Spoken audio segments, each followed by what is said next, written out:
All right, it's 7 o'clock, and I will call the September 14th, 2020 meeting of the Mansfield Town Council to order. Ms. Chang, would you please call the roll? Yes. Osberger. Charlie's here. Berthelot. Here. Bruder. He is here. He was here a moment ago. Frattoni. Here. Freudman. Here. Hutchenberger. Moran. Here. Shuren. Here. Shaken. Here. Thank you. I'm here All too. right. Sorry, I didn't get it. Click. We knew you were here. The first item of business is the approval of the minutes of August 24th. Is there a motion to approve? Moved by Mr. Bruder. Is there a second? Seconded by Ms. Berthelot. Comments, corrections, additions? Is there anybody who wishes to abstain? Is there anybody who wishes to vote against the minutes? Minutes are approved unanimously. The next is the opportunity for the public to address the council. Mr. Carrington, do we have any public wishing to address the council? No, we do not. All right, then we'll move directly to your report and the COVID-19 update. Thank you, Madam Mayor. I'm going to go through my report, then I'm going to turn over to Mr. Miller and Dr. Dardick for the Health District. From the Mansfield Board of Education, school began on September 3rd in the hybrid model with a full range of mitigation strategies and safety protocols. Students attend school 2 days a week and are provided a distance learning plan 3 days a week. On days when they are home, students Zoom into the classroom at various times of the day. 28% of students have opted in to begin remote all 5 days. They are provided a weekly learning plan by a team of Mansfield staff, including synchronous instruction. Students also receive some instruction by Zooming into specific classes, Spanish at the elementary level, and world languages and some math classes at the middle school. 16% of special ed students attend school 5 days a week due to needs. Enhanced cleaning protocols are in place with time cleaning of classrooms, bathrooms, and more throughout the day. Teachers report happy students who are glad to be back in school, and workload for all staff remains significant. Downtown Partnership is continuing Mask Up Mansfield public awareness campaign to encourage all residents and visitors to wear a mask, maintain a distance of 6 feet from others, and wash hands frequently. They're continuing to support all Mansfield businesses by communicating guidance from the state for phased reopening. The towns of Bolton, Coventry, Mansfield, and Talon will hold a public presentation on Wednesday, September 16th from 7 p.m. to 8 p.m. to present the Regional Economic Vitality Plan for the 4 towns. You are invited to attend the Zoom presentation. The computer link is in my memo, and also the phone number and passcode. The towns worked with Advanced CT to create the plan, and it was previously reviewed by the Mansfield Economic Development Commission on August 20th. A copy of the full plan can be found at the supplemental item on the Town Council Agendas and Minutes page of the town website. Information about the presentation can be found in the events calendar on the home page of the town website. A flyer for the presentation is included in your packet under communications. If you have any comments on the plan or questions, please provide them to the Mansfield Downtown Partnership Executive Director, Cynthia Van Zelm, at vanzelmca@mansfieldct.org. From Human Resources, Rochelle Lambert joined the town of Mansfield today as the new assessor. She previously worked as the assessor for the city of New London, and prior to that position, she worked as the assistant assessor for the town of Colchester. Rochelle is a state certified assessor and with a CCMA 2, Connecticut Certified Municipal Assessor 2 designation. And with that, Irene Luciano is retiring, if you weren't aware of that.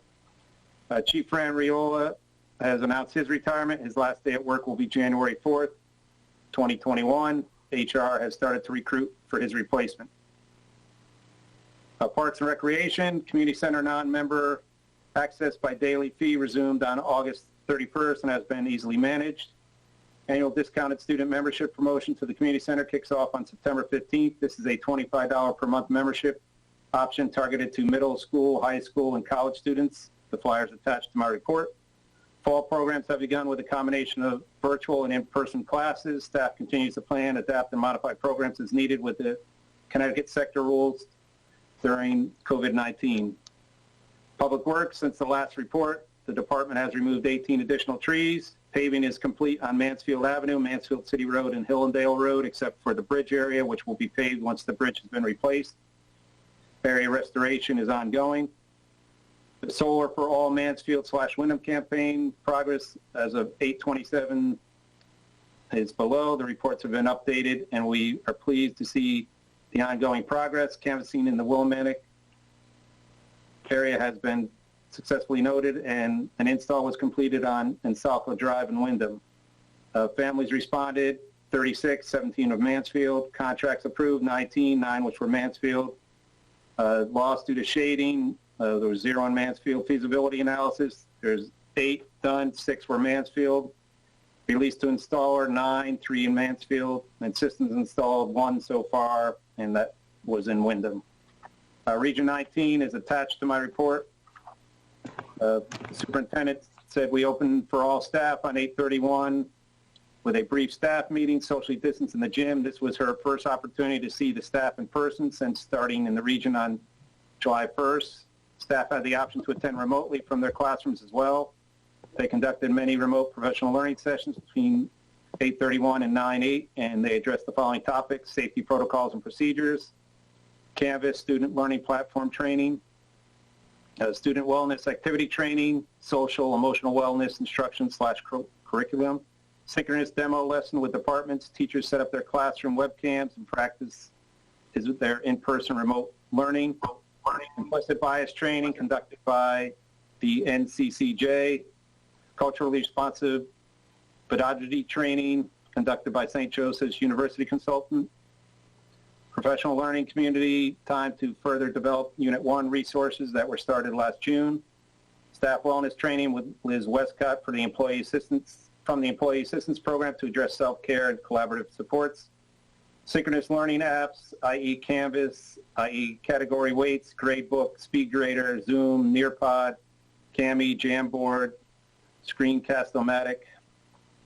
They opened with all grade 9 students on last Wednesday the 9th. Thursday and Friday, they opened in person for students with last names ending in L through Z, and virtually for A through K, and any student choosing 100% remote. Today, they received their A through K students in person, and L through Z cohorts participated virtually along with 100% remote students.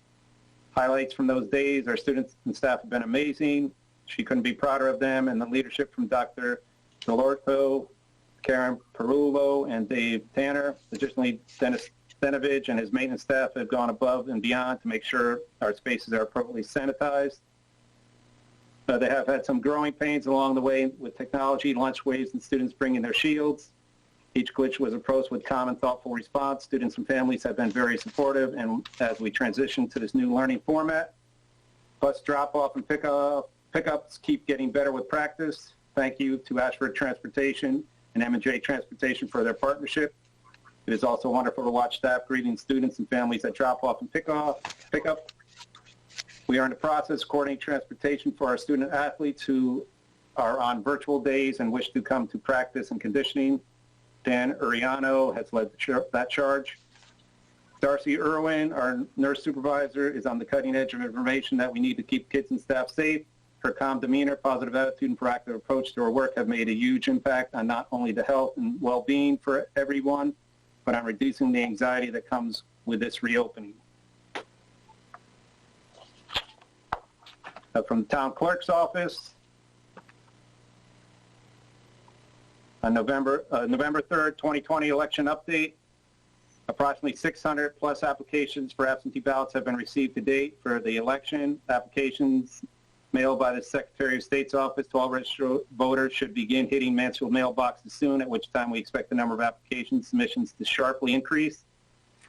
They have continued their public outreach efforts regarding how to apply and vote by absentee, with one absentee ballot process infographic posted on Facebook on August 31st with a reach of 1,700. And 2, a frequently asked questions mailer, which reached Mansfield mailboxes last week. Additionally, the town clerk's absentee ballot program webpage is updated regularly. A link to this page is available on the town's homepage. They continue to aggressively pursue the goal of having Mansfield entire land record collection back to 1702 digitized and available online.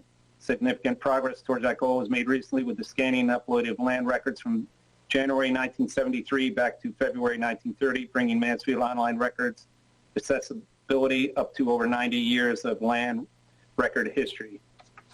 And at this time, I'm going to turn it over to Rob Miller and Dr. Darnick for an update from the Health District. Thank you, John. Thank you, Madam Mayor. So we've been very busy, as everybody's aware, for the past week or so. Just by way of background, my office speaks regularly, almost daily, with Student Health and Wellness Medical Director, Dr. Ayer, on various issues pertaining to COVID, both on campus and off campus. We do have a standing weekly meeting with Dr. Carter and Dr. Sosa, the state and deputy epidemiologist with the Department of Public Health. As part of our ongoing efforts to combined and cooperating efforts to stay on top of what is currently some concerns with the growth of COVID-19 off campus. As part of those communications on about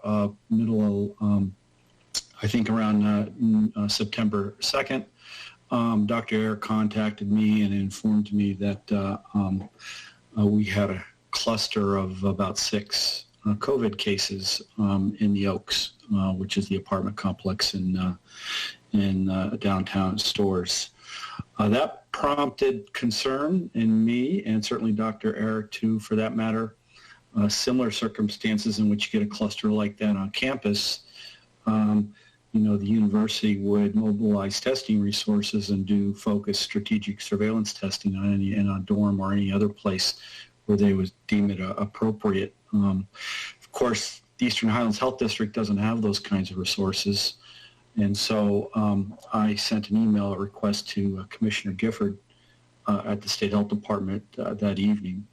And the next day, she responded and agreed that testing in response to this cluster is appropriate. And then subsequent to that, we were connected with Michelle Gilman at the governor's office. I believe she's the deputy chief operating officer for the governor's office, in which she, on the 4th, which was a Friday, I believe, assigned a vendor to us to implement testing, focusing primarily on the population at the Oaks, but also providing it to anybody in the community who is seeking it. Name of that vendor was Genesis Diagnostics out of Oakdale, Connecticut.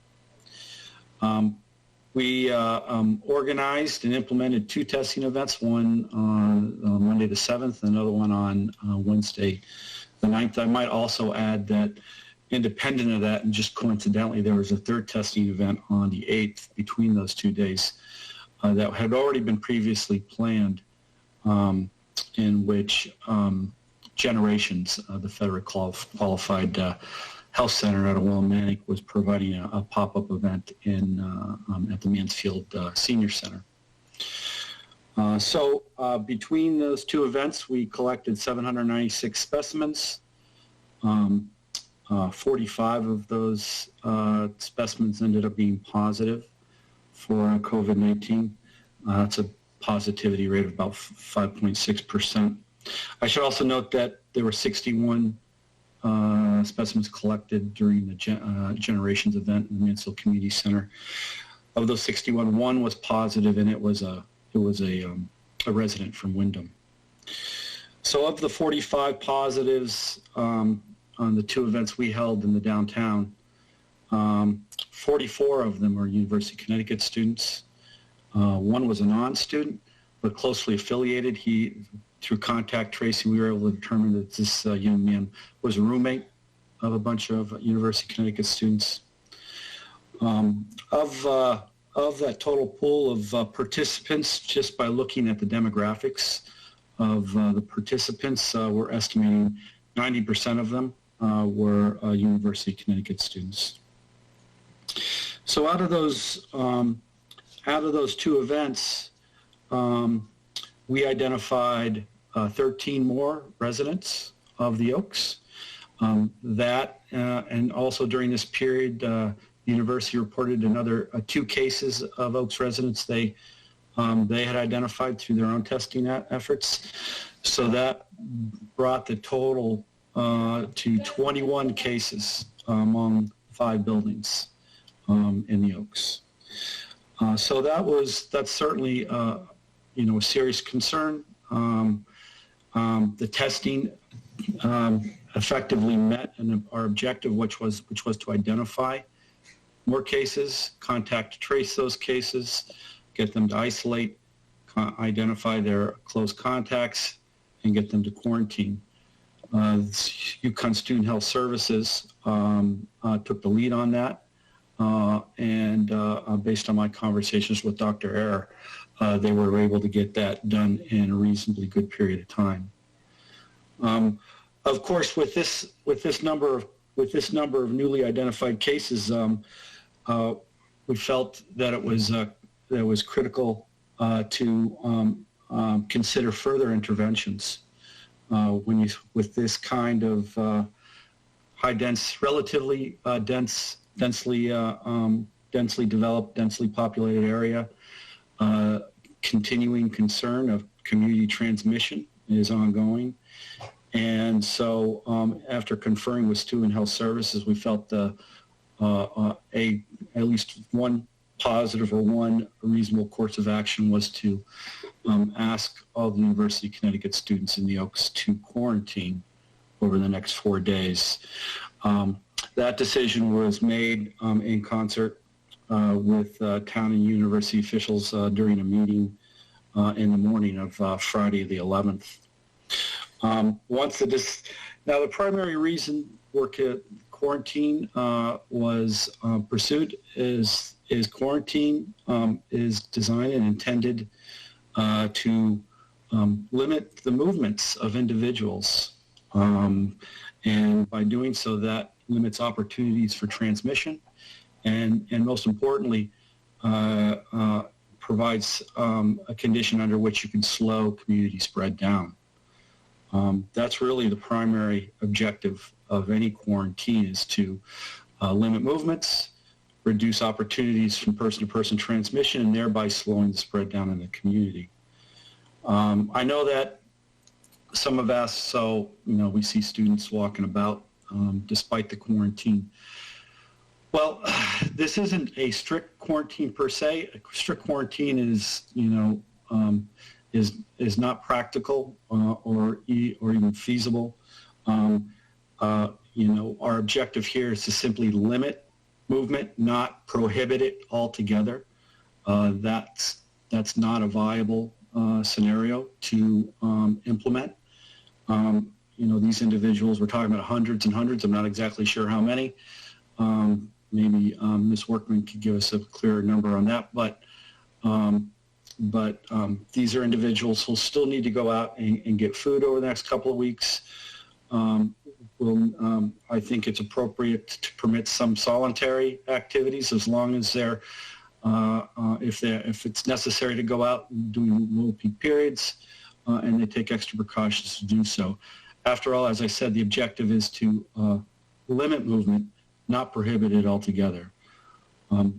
That combined with additional testing, we feel could have a positive impact on the spread in the community. And let me just speak a little bit more about that in a moment. Subsequent to the decision to ask the students to quarantine, working with university officials who were working in lockstep with us, drafted an email signed by myself and Dr. Ayer, the medical director of Shaw, which was sent to all of the UConn students at the Oaks, asking them to quarantine and providing them guidance on how to do so. And then also subsequently, everybody has probably seen the joint public statement that was issued later on in that day on Friday. So what I was speaking to, and what was I speaking to with regards to testing, the quarantine is just one component of our efforts to try to slow the spread here. The other component is testing. We've already done a certain amount of testing, which has helped us identify additional cases, given us a sense of the urgency and the degree of spread that's occurring in that complex. But further work is needed. Certainly, in talking with UConn Student Health Services, and talking with Dr. Ayers, she tells me that the university intends an intensive testing initiative over the next 2 weeks. They're seeking to do 1,000 tests of the Oaks residents, student residents, over that 2-week period. 500 this week, 500 next week, which provides potential for tremendous penetration into this population that we couldn't do just by mobilizing pop-up events. If they're successful in that, I think that will go a long way towards identifying material, any other cases that there are in the populations, asking them to isolate, identifying their contacts, asking them to quarantine, and those are fundamentally the steps that are taking to contain and control an outbreak of infectious disease. That, in combination with our efforts to ask them to limit their movements, hopefully will have a positive effect, at least in this population that's off campus at this time. So one of the other things that the health district is doing in terms of trying to promote and facilitate this quarantine that we've asked the students to do, we're also sending out messaging to area businesses, the restaurants in particular, reminding them of the sector rules, encouraging them to make sure that they have the appropriate staffing levels during peak periods so that they can appropriately control their patrons in terms of social distancing and masking. And we've also let them know that the health district intends to do spot inspections just to see how they're doing. Under the circumstances, I think it's appropriate that we allocate some more staff time to the downtown area to try to help our businesses and help the residents do the right thing.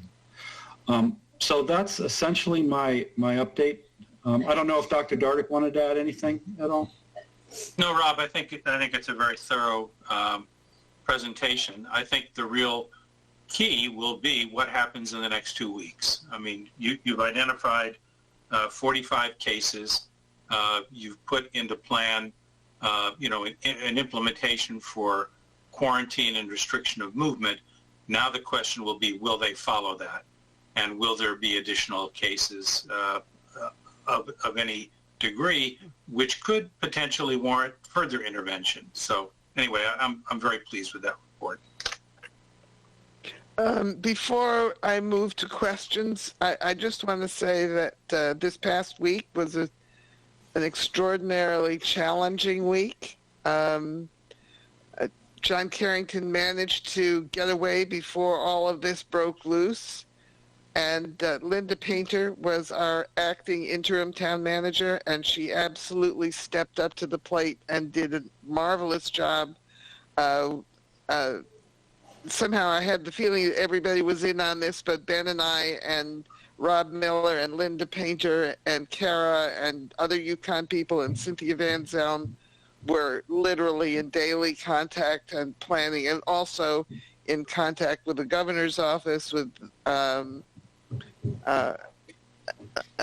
with other folks. So all of this came to pass because of really significant collaboration between the major agencies involved and really good work on the part of our staff. So I just want to acknowledge that and thank folks. So Terry, I saw your hand, followed by Sam, followed by Ben, followed by David. Thank you, Mayor, and sincere thank you to you, Rob. This is scary stuff, and I feel like we're in good hands. And to Dr. Dart as well, really appreciate the work you're doing. My question, you may have said this, and I just may not have understood it. So about 45 students have tested positive. They reside in the Oaks. The students who've tested positive, are they still in the Oaks or are they on campus now? So just let me clarify the numbers. Of the 796 specimens we collected during those 2 testing events, 45 of them were positive. Not all of them are in the Oaks. Only of the specimens we collected, only 13 reside in the Oaks.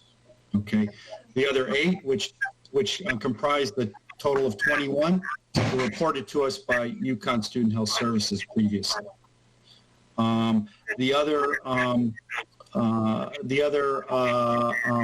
balance of the positives, it's a combination of both on and off campus. We actually had on-campus students come to our event. I couldn't break those numbers out, but that's what characterized that group of 45. I did ask Rob, and there doesn't seem to be a cluster at any other group, any other apartment complex besides the Oaks. I'm still unclear though. So the students who are at the Oaks, who reside at the Oaks and tested positive, so it's a smaller number, 12-ish? It's 20. Go ahead. I'm sorry. I'm sorry, yeah. Are they at the Oaks or are they on campus now? Are they, that's my question, because I know that there are beds on campus for students who test positive on campus. Have they moved to campus or are they living in the Oaks? Well, I know that one of the universities, the university was considering modifying the method they were using to isolate positive students who live off campus. At this point in time, I don't know if any of these students have been relocated. They're at least isolating in their rooms at the Oaks. I don't know how many have been relocated to other isolation units that may be on campus somewhere. Rob, are any of them showing symptoms? Well, that I can tell you that in terms of symptomatology, with respect to communicability, it doesn't really matter. If they're positive, then there's a period of infectivity we need to be concerned about. I can tell you we didn't do any medical screening at the testing sites, and I do know that Student Health and Wellness is doing daily health checks on these students and asking them their symptomatology. So I couldn't tell you how many are actually symptomatic right now.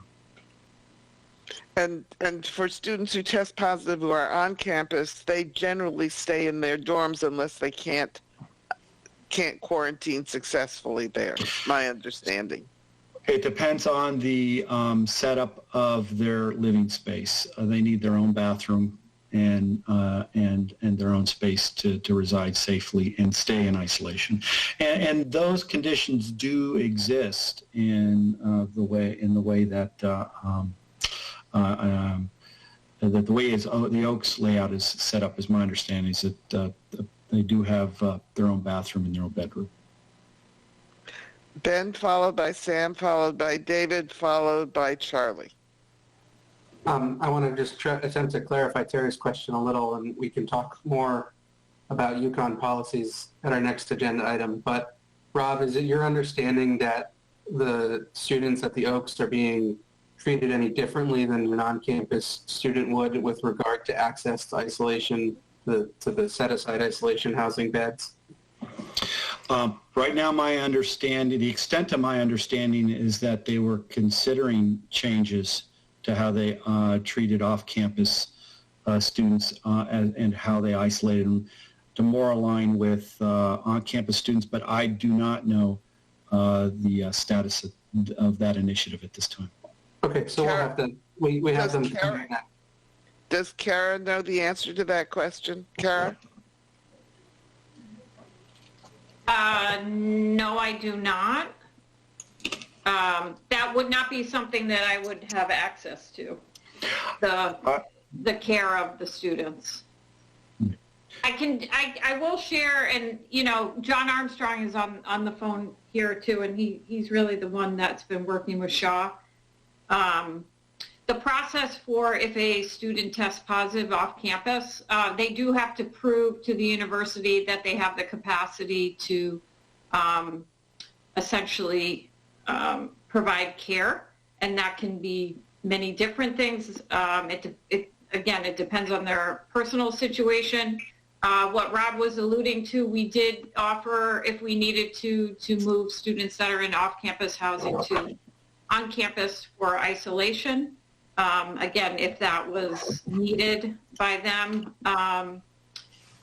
We also, Shaw essentially in partnership with Rob's office provides medical supports and daily telemedicine for the students. I'm kind of reading off a script here so I don't make sure I say the wrong thing.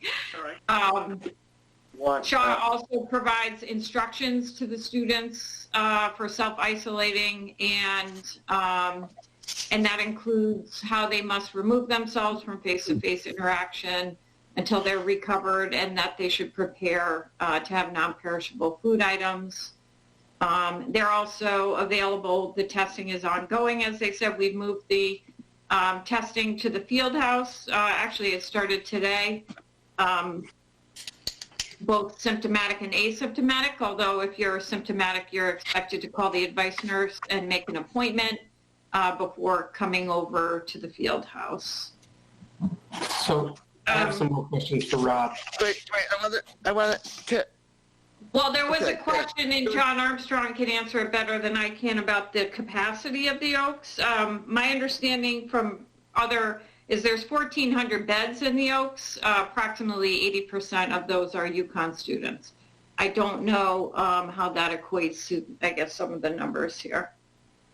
Ben, can I ask Mr. Shakin if that question is, it sounded like your question was related to the care of the student, and is the care of the student that are off campus the same as the care of a student on campus that's diagnosed with or tested positive for COVID-19? Is that the question? No, I think the question that I was trying to clarify that Ms. Berthelot asked was very specific to the on-campus isolation beds that UConn has set aside.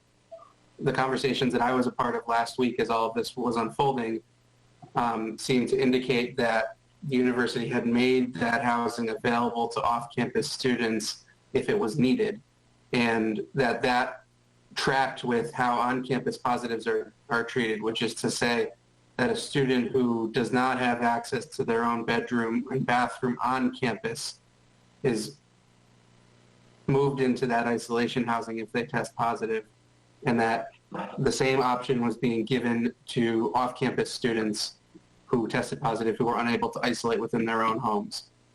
And so I was trying to get answer to whether that isolation housing was available to off-campus students who test positive who are not able to isolate within their own homes. So let me just say that the care for UConn students, regardless if they are on campus or off campus, is the same.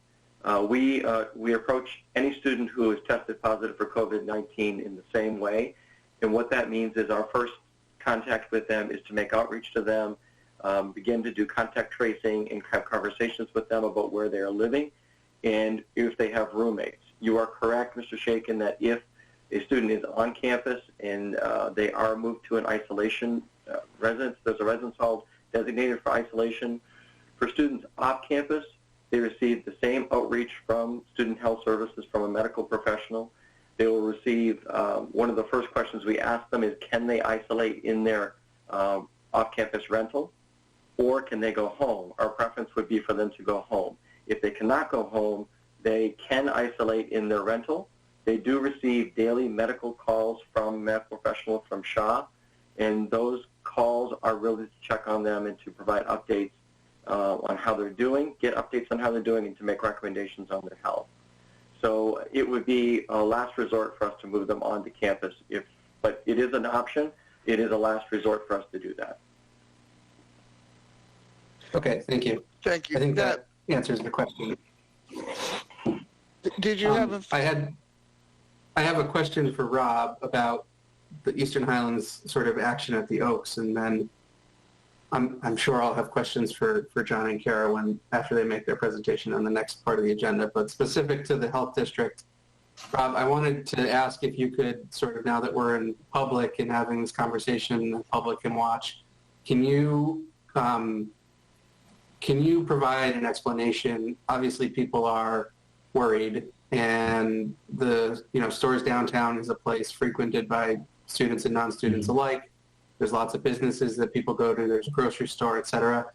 Can you explain, what does the health data show about where the outbreak is in the downtown and why your quarantine order is limited to the 80-ish% of the population there that are students? Sure. So the data we've been collecting is pretty clear that spread is occurring among the University of Connecticut student population, and in particular among the student population at the Oaks. And I say in particular at the Oaks is because it's really the residential setting which poses a particular concern. It's densely populated, more opportunities for people to interact. And so the combination of the environmental characteristics of the residential setting, along with the demographics of the population itself, shows that there is a risk that there is transmission among that specific population. That population is not the broader Mansfield community population. The broader Mansfield community population, the data we have on that, shows that the risk of transmission is really relatively low. We're not seeing a prevalence of cases of COVID-19 among Mansfield residents, which has been material in any way.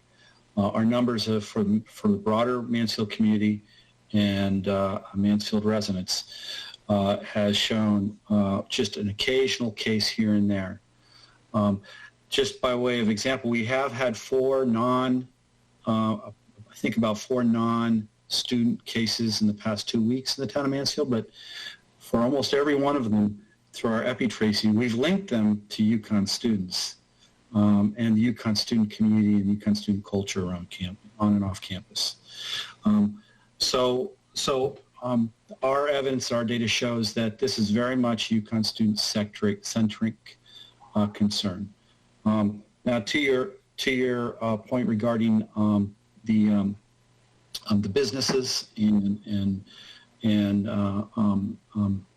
public venues, again, in that case, the messaging's never changed. It's always been, if you're going out in public, wear a mask, social distance, wash your hands as often as possible, and as long as you practice those basic common sense COVID precautions, then you materially mitigate the risk. In Stores Downtown or anywhere else in the area that someone may travel to. I just want to emphasize that we are in a pandemic.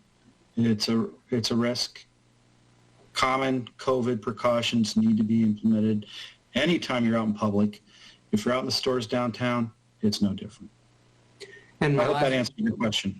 It does. Thank you. That's helpful. My last question is, do you have any update? I know you just sort of explained what the data is showing, but obviously we are adjacent to what seems like a minor outbreak among the off-campus student population, to put it in plain terms. Sure. And so do you have any updates about the availability of sort of new widespread surveillance testing for the general population here, so we can potentially catch if that data starts to change? Sure, absolutely. So I spoke with Michelle Gilman from the governor's office this morning, and the state has agreed to appropriate some additional testing to the Mansfield community. We're going to be setting up weekly test events at the Mansfield Senior Center. Right now, tentatively, we're looking at every Monday, at least for the next number of weeks. And we're also working with the town manager's office in Mansfield, going to put together a roster of testing resources that are available to Mansfield residents. So the combination of those testing resources, along with the weekly event, which will be available to all Mansfield residents free of charge, regardless of their disposition, I think will provide some reasonable testing opportunities for the community. Mr. Bruder, followed by Mr. Freudman, followed by Mr. Osberger. Mr. Miller, thank you so much for your presentation and all the coordinating that you're doing with this round of testing and monitoring with people.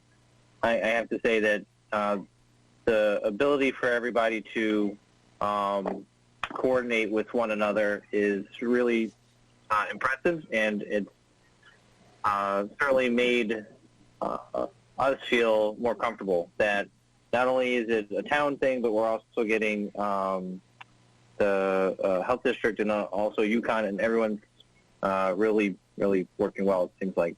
My question in that regard is, as I was driving by and seeing the test site, I wondered, is there a possibility that with the numbers that we're publishing on positives or even negatives, that some of these people are coming in and getting multiple tests? And I guess the easiest way to say it is, the positive tests that you're seeing, is it person or is it test? So, is it a possibility that somebody has tested positive twice and then that's what's being reflected? No, it's a good question. I know. Yeah, and I appreciate that. Go ahead, and I'll let you answer. That's a good question.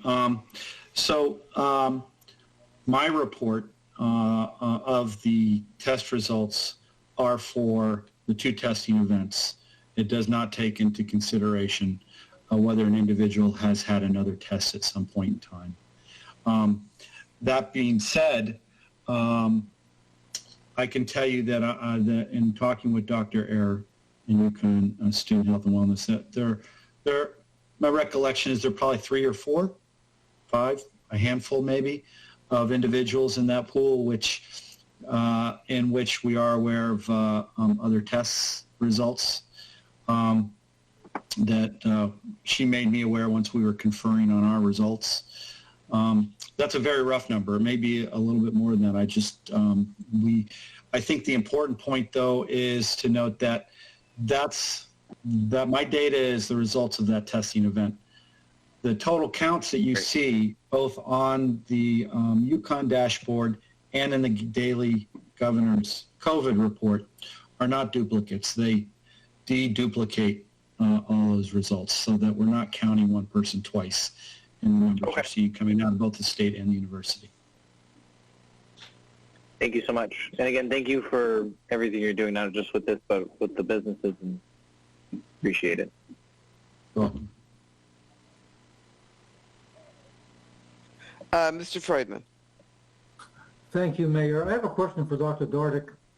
I heard in a news report just within the last couple of weeks that Governor Lamont had terminated a contract with a state lab that was performing these tests because upon retest or quality control of the tests, many were found to be false positives. Mr. Miller reported a pretty high positivity rate, as he termed it, in his events. How confident are you that the tests we are doing, that are being done, are accurate? Well, these are... Not getting a lot of false positives. Well, I don't have any definitive way to answer that because that would require, extensive laboratory calibration data that I'm just not familiar with.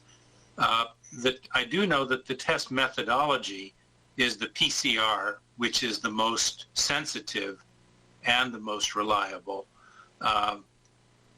There's a so-called antigen test, which is a 15 or 20-minute test, which I know some test facilities are using. And that test methodology has a lot more wiggle room in terms of its sensitivity and specificity. But these tests that Rob is referencing by the Genesis lab are the standard PCR methodology. And at least at the moment, I have no reason to disbelieve them. But I think your question is always an appropriate one, especially given the fact that there was at least one instance that you referenced of a particular laboratory whose methodology didn't pan out. Okay, since the PCR seems to be the standard, a good standard for tests, surely it's been peer-reviewed and tested in the sense of testing people again to be sure. So what's the every test, no matter how good, there's a certain accuracy rate. That's right. It was 100%. What's the percentage for the PCR test? Just keep in mind that there's no single PCR test. There is, as I understand it, and I'm not thoroughly grounded in the laboratory methodology, but I do have some understanding of it, is that when, a PCR test is checking for nucleic acid, which is, one of the prime essential elements of the organism that's being tested. And initially, there will be, once the genome and the genetic code of the agent in question, which in this case is the coronavirus, is published, then various PCR assays can be developed. Not all PCR assays test for precisely the same fragment of RNA. And so it may be actually difficult to compare one PCR test with another PCR test. Each test has to have its own operating characteristics. And my understanding of at least one instance where a laboratory in the state was reporting a high number of positives involved Mansfield Center for Nursing, where a couple of months ago they suddenly had 2 positive test reports, and the 2 positive test reports didn't make any sense. They were individuals who had no symptoms. The place was already on lockdown for a couple of months, and one of them was on the first floor, one was on the second floor. There was no contact among the staff on the first floor and the second floor, and just intuitively it made no sense that you could have a positive test on this level and a positive test on that level without any reason. And so what they immediately did the very next day was they retested these individuals at a different laboratory, and the test came back negative. And over the next period of weeks, additional tests were done at the facility. They've not, to my knowledge, they've not had any further positive tests. They've not had any clinical illness, and so the facility is still considered coronavirus-free. But that particular laboratory, it's my understanding, is the laboratory that had the contract terminated because of similar instances. So again, I can't speak specifically to Genesis Lab, except that I did determine what their methodology was, and it seemed quite appropriate. Thank you, Doctor. Mr. Osberger?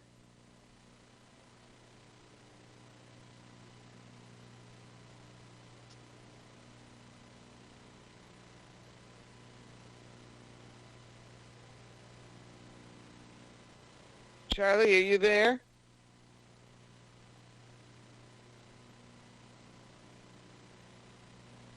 All right, does anybody else have a question?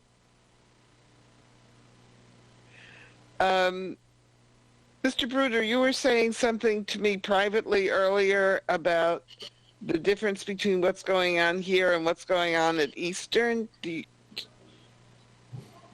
Yeah, so I think that it's important that everybody know that without the cooperation and resources that UConn's devoting to the care and of not only their students but just the general community, we're able to do this contact tracing. We're able to do these different illustrations as to where are the hotspots. I have one daughter at UConn and I have one daughter at Eastern, and I was surprised. I recently saw that they had one person test positive, and in doing a little bit more research, I thought that they were doing the same protocols that UConn was doing and working hand in hand with the town. And in checking with the town and checking what Eastern's protocols were, that is not the case. So I understand that there's a lot of valid concerns and fears of of COVID-19, but at least with UConn, they're not only testing residents, they're also testing and providing resources for faculty and staff. Basically anyone. My understanding is basically anyone that's coming to campus, and it looks like now it's extending, is getting tested. At Eastern, from what I've read on their COVID-19 protocol, they're doing a lottery of testing residential students only. They're directing anybody who's a staff or faculty member to report if they get tested positive, but it's not part of their testing design.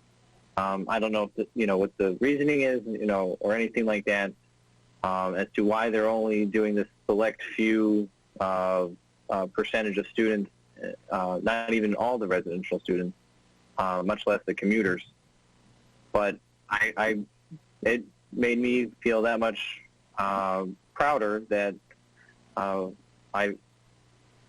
that UConn is supporting us. And I don't know, I think that people start hearing the numbers and they start getting worried, and it's certainly something to be mindful of, but it's also important to note that we want people to get tested. We want to know where these positives are, so that way we can take these additional steps and put the resources where they need to be, rather than them, having a big breakout where it spreads further. Thank you. Mr. Osberger, are you back? We don't see you, but I see that you are unmuted. Do you have a question?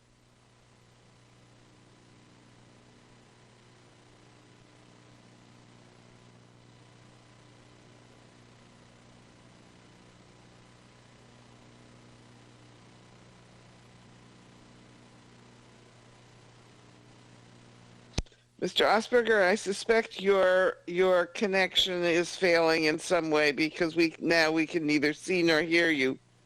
I'm still here. You're still here. Okay. Do you have a question? I'm having intermittent problems with the feed. All right. My suggestion would be that you put your question in the chat box.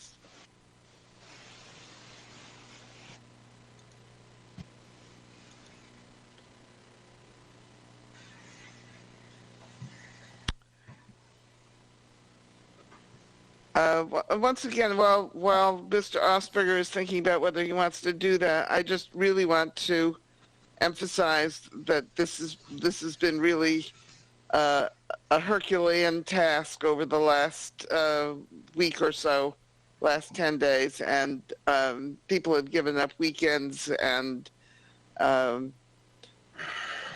kinds of personal time to try to do things that they weren't normally doing and that they may not even have been trained for, but it really has made a difference. Ms. Berthelot.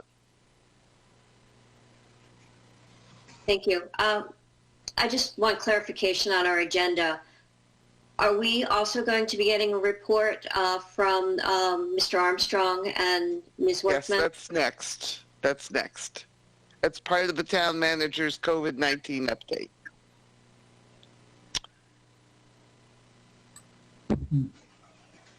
Oh, no, oh, okay, no, I'm sorry, you're right. It goes under the old business, the fall plan. Okay, so the next thing is the reports and comments of council members. Ms. Berthelot. I'm sorry. So that was, I wanted to know if we were going to get a report on this particular issue from UConn, and that's no. So I have one more. I think the fall plan includes their update on COVID. Kara, John, am I right on that? Well, I have a few updates. We were asked by the mayor to come here to answer questions. So I do have a few updates related to the information that was just shared. John Armstrong may have some updates, and then primarily we're here to answer any questions. All right, then let's stick to that. Let's do now. Kara and John, do you have a presentation, a statement, or do you want to just respond to questions? I can give some.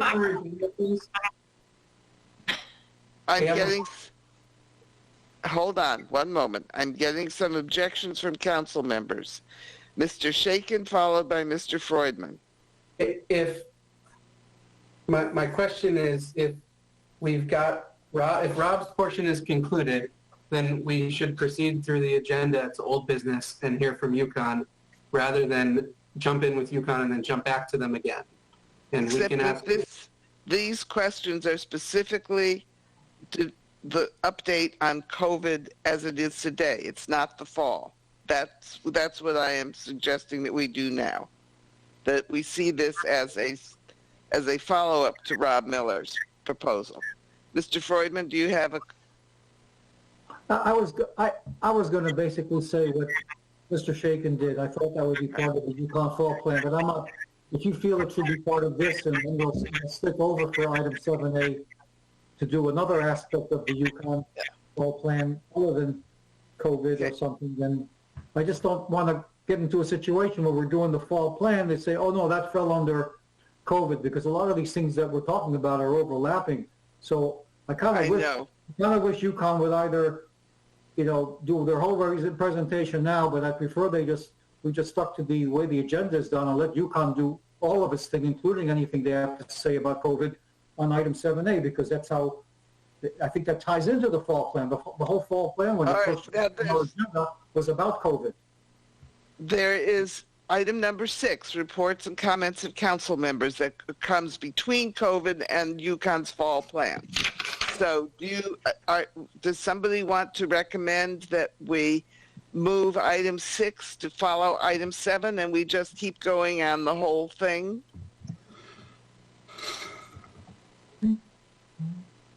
Somebody want to make that motion? So moved. Moved by Mr. Shakin. Is there a second? Second by Ms. Berthelot. Or by Mr. Shuren. Okay. All those in favor of adjusting the agenda so that we continue with the UConn and the COVID at the same time and do council member reports next? All those in favor, please raise your hand. Unanimous.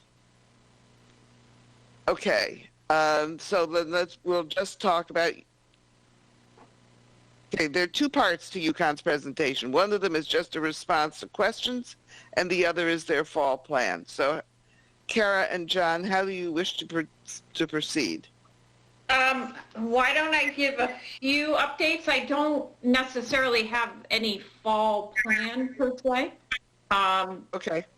I'm not sure. I wasn't sure exactly what that meant, since we've been predominantly talking about COVID. I mean, that's been the that's been the fall plan. So I wanted to mention a few things. First of all, I wanted to thank Mr. Bruder for your comment, because I think we share your sentiment. I know that everybody's been working together really hard, especially John Armstrong, who's likely to do most of the talking here. But it really has been a collaborative effort. And also Sergeant Timmy, I know he's on the agenda for a further report. And so I appreciate your comment. I just wanted to acknowledge that. Today was the first day that UConn had its first 0 positive cases, so that's good news. Mr. Osberger, I see your comment here. I'm not sure what you're referring to with a reset of the dashboard. The dashboard is updated daily. We did not start over if that's what you're suggesting. In terms of the recommendation for the Oaks, it was very much in keeping with how we've treated the on-campus population.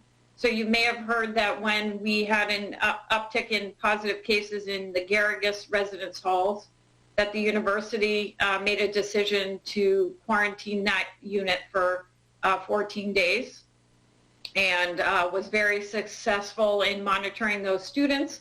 And actually, I believe today's Monday, but on Wednesday, that quarantine will be lifted. Shaw has made the, based on the tests and the surveillance testing, as I mentioned, the quarantine will be lifted. So we have seen great success when we utilize this method. Students have been, for the most part, very responsive and, trying to do the best that they can do. I wanted to speak about surveillance testing. As Rob talked about, as of this morning, Shaw plans on doing about 500 tests this week for people in the Oaks. Employees, as you know, are also on a predominantly telecommuting status, but those employees that have been approved to come to work, we've started surveillance testing on employees, and we are testing approximately between 250 and 275 employees per week. And you've heard about, I won't go into specifics because that was at our last council, or the end of July council meeting. But UConn is doing the wastewater sampling. We have 9 sampling sites on campus. They're adding 2 new locations this week, locations to be determined. But the wastewater testing, it has proven to be, it's pretty amazing, the technology. And it is how, in addition to all the other testing that's going on, it is how we're able to monitor where there seems to be a spread, and we're able to react accordingly and ask for students to be tested in certain areas of the campus based on that wastewater testing. I also did want to share, if you haven't heard, another thank you from the town of Mansfield residents. We did have 2 residents, well, I'm sure it's more than 2 because I know they've had several volunteers, but Heather Evans and Amy Gorin together spearheaded, they invited the town of Mansfield residents to do care packages for the Oaks. So I just wanted to make sure that I thanked them for all their hard work, and again, just reinforcing that this is a community effort between the university and the town of Mansfield. I don't know, John Armstrong, if you want to add anything. I do. I can say that I was visited the event tonight where the community members came together. This started on Saturday. We had Amy Gorin made outreach to Ellie Doherty and myself to assist with an effort that citizens really wanted to put forward for students living at the Oaks on the Square. In the midst of everything that's happening, I have to say it's overwhelming to hear such positive things from community members wanting to do such a significant event and donate items to students in the Oaks. So great event. Can't say enough about it, and thank you to the town of Mansfield. Ms. Berthelot, followed by Mr. Shakin, followed by Mr. Freudman. Thank you, Mayor, and thank you, Ms. Workman and Mr. Armstrong for your reports, and of course to Amy Gorin and Heather Evans for such a spirited effort. It is really wonderful. So here's my concern. I'm a mother, and I'm thinking about these young people who have couldn't live on campus because only a limited amount of people could live on campus, and they're living just off campus so that they can attend the university. My worry is for those who have tested positive. I think I understand what the answer is going to be, but I really want to hear it. How are we making sure that they're taken care of? how do we know that they have food, that they have bathroom supplies, that they're okay? Ms. Berthelot, that's a great question. And I think, it may be helpful to go back to the way that we do telemedicine with any student that has been tested positive for COVID-19. So any student that tests positive for COVID-19 receives daily telemedicine. Part of those conversations are you okay? Do you have enough food? Do you have enough resources, such as toilet paper, all the necessities that you have or you need that are in your off-campus dwelling? If a student was to answer, no, I don't, and I'm unable to take care of myself, the folks at Shaw Medicine would make recommendations to them or make a different recommendation in terms of what they should do or where they should go. Yeah, and that may include that they need to go to the hospital if they feel they've gotten to a point at which they need to go to the hospital. Correct. Mr. Shakin, followed by Mr. Freudman, followed by Mr. Bruder. Thanks.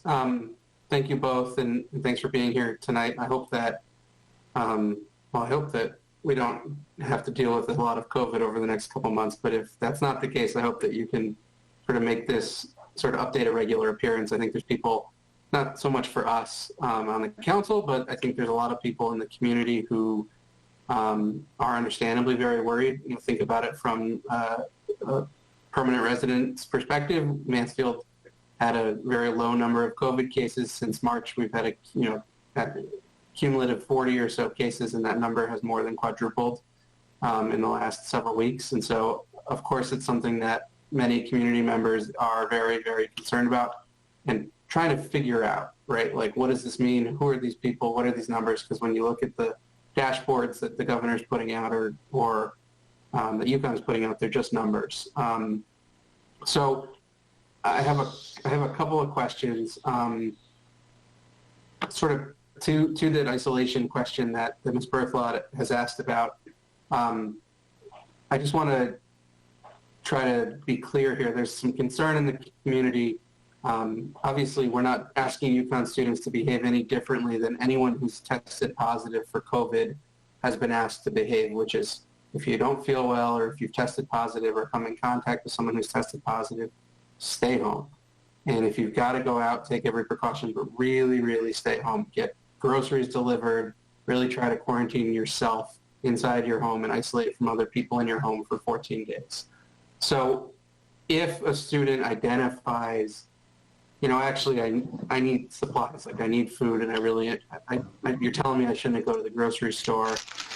Is UConn, if that student lives off campus, I know that there's delivery services going on through dining services for on-campus positives. For people who live off campus, is UConn making food available for off-campus students and other necessities if they need them, not saying we'll create a plan or something like that?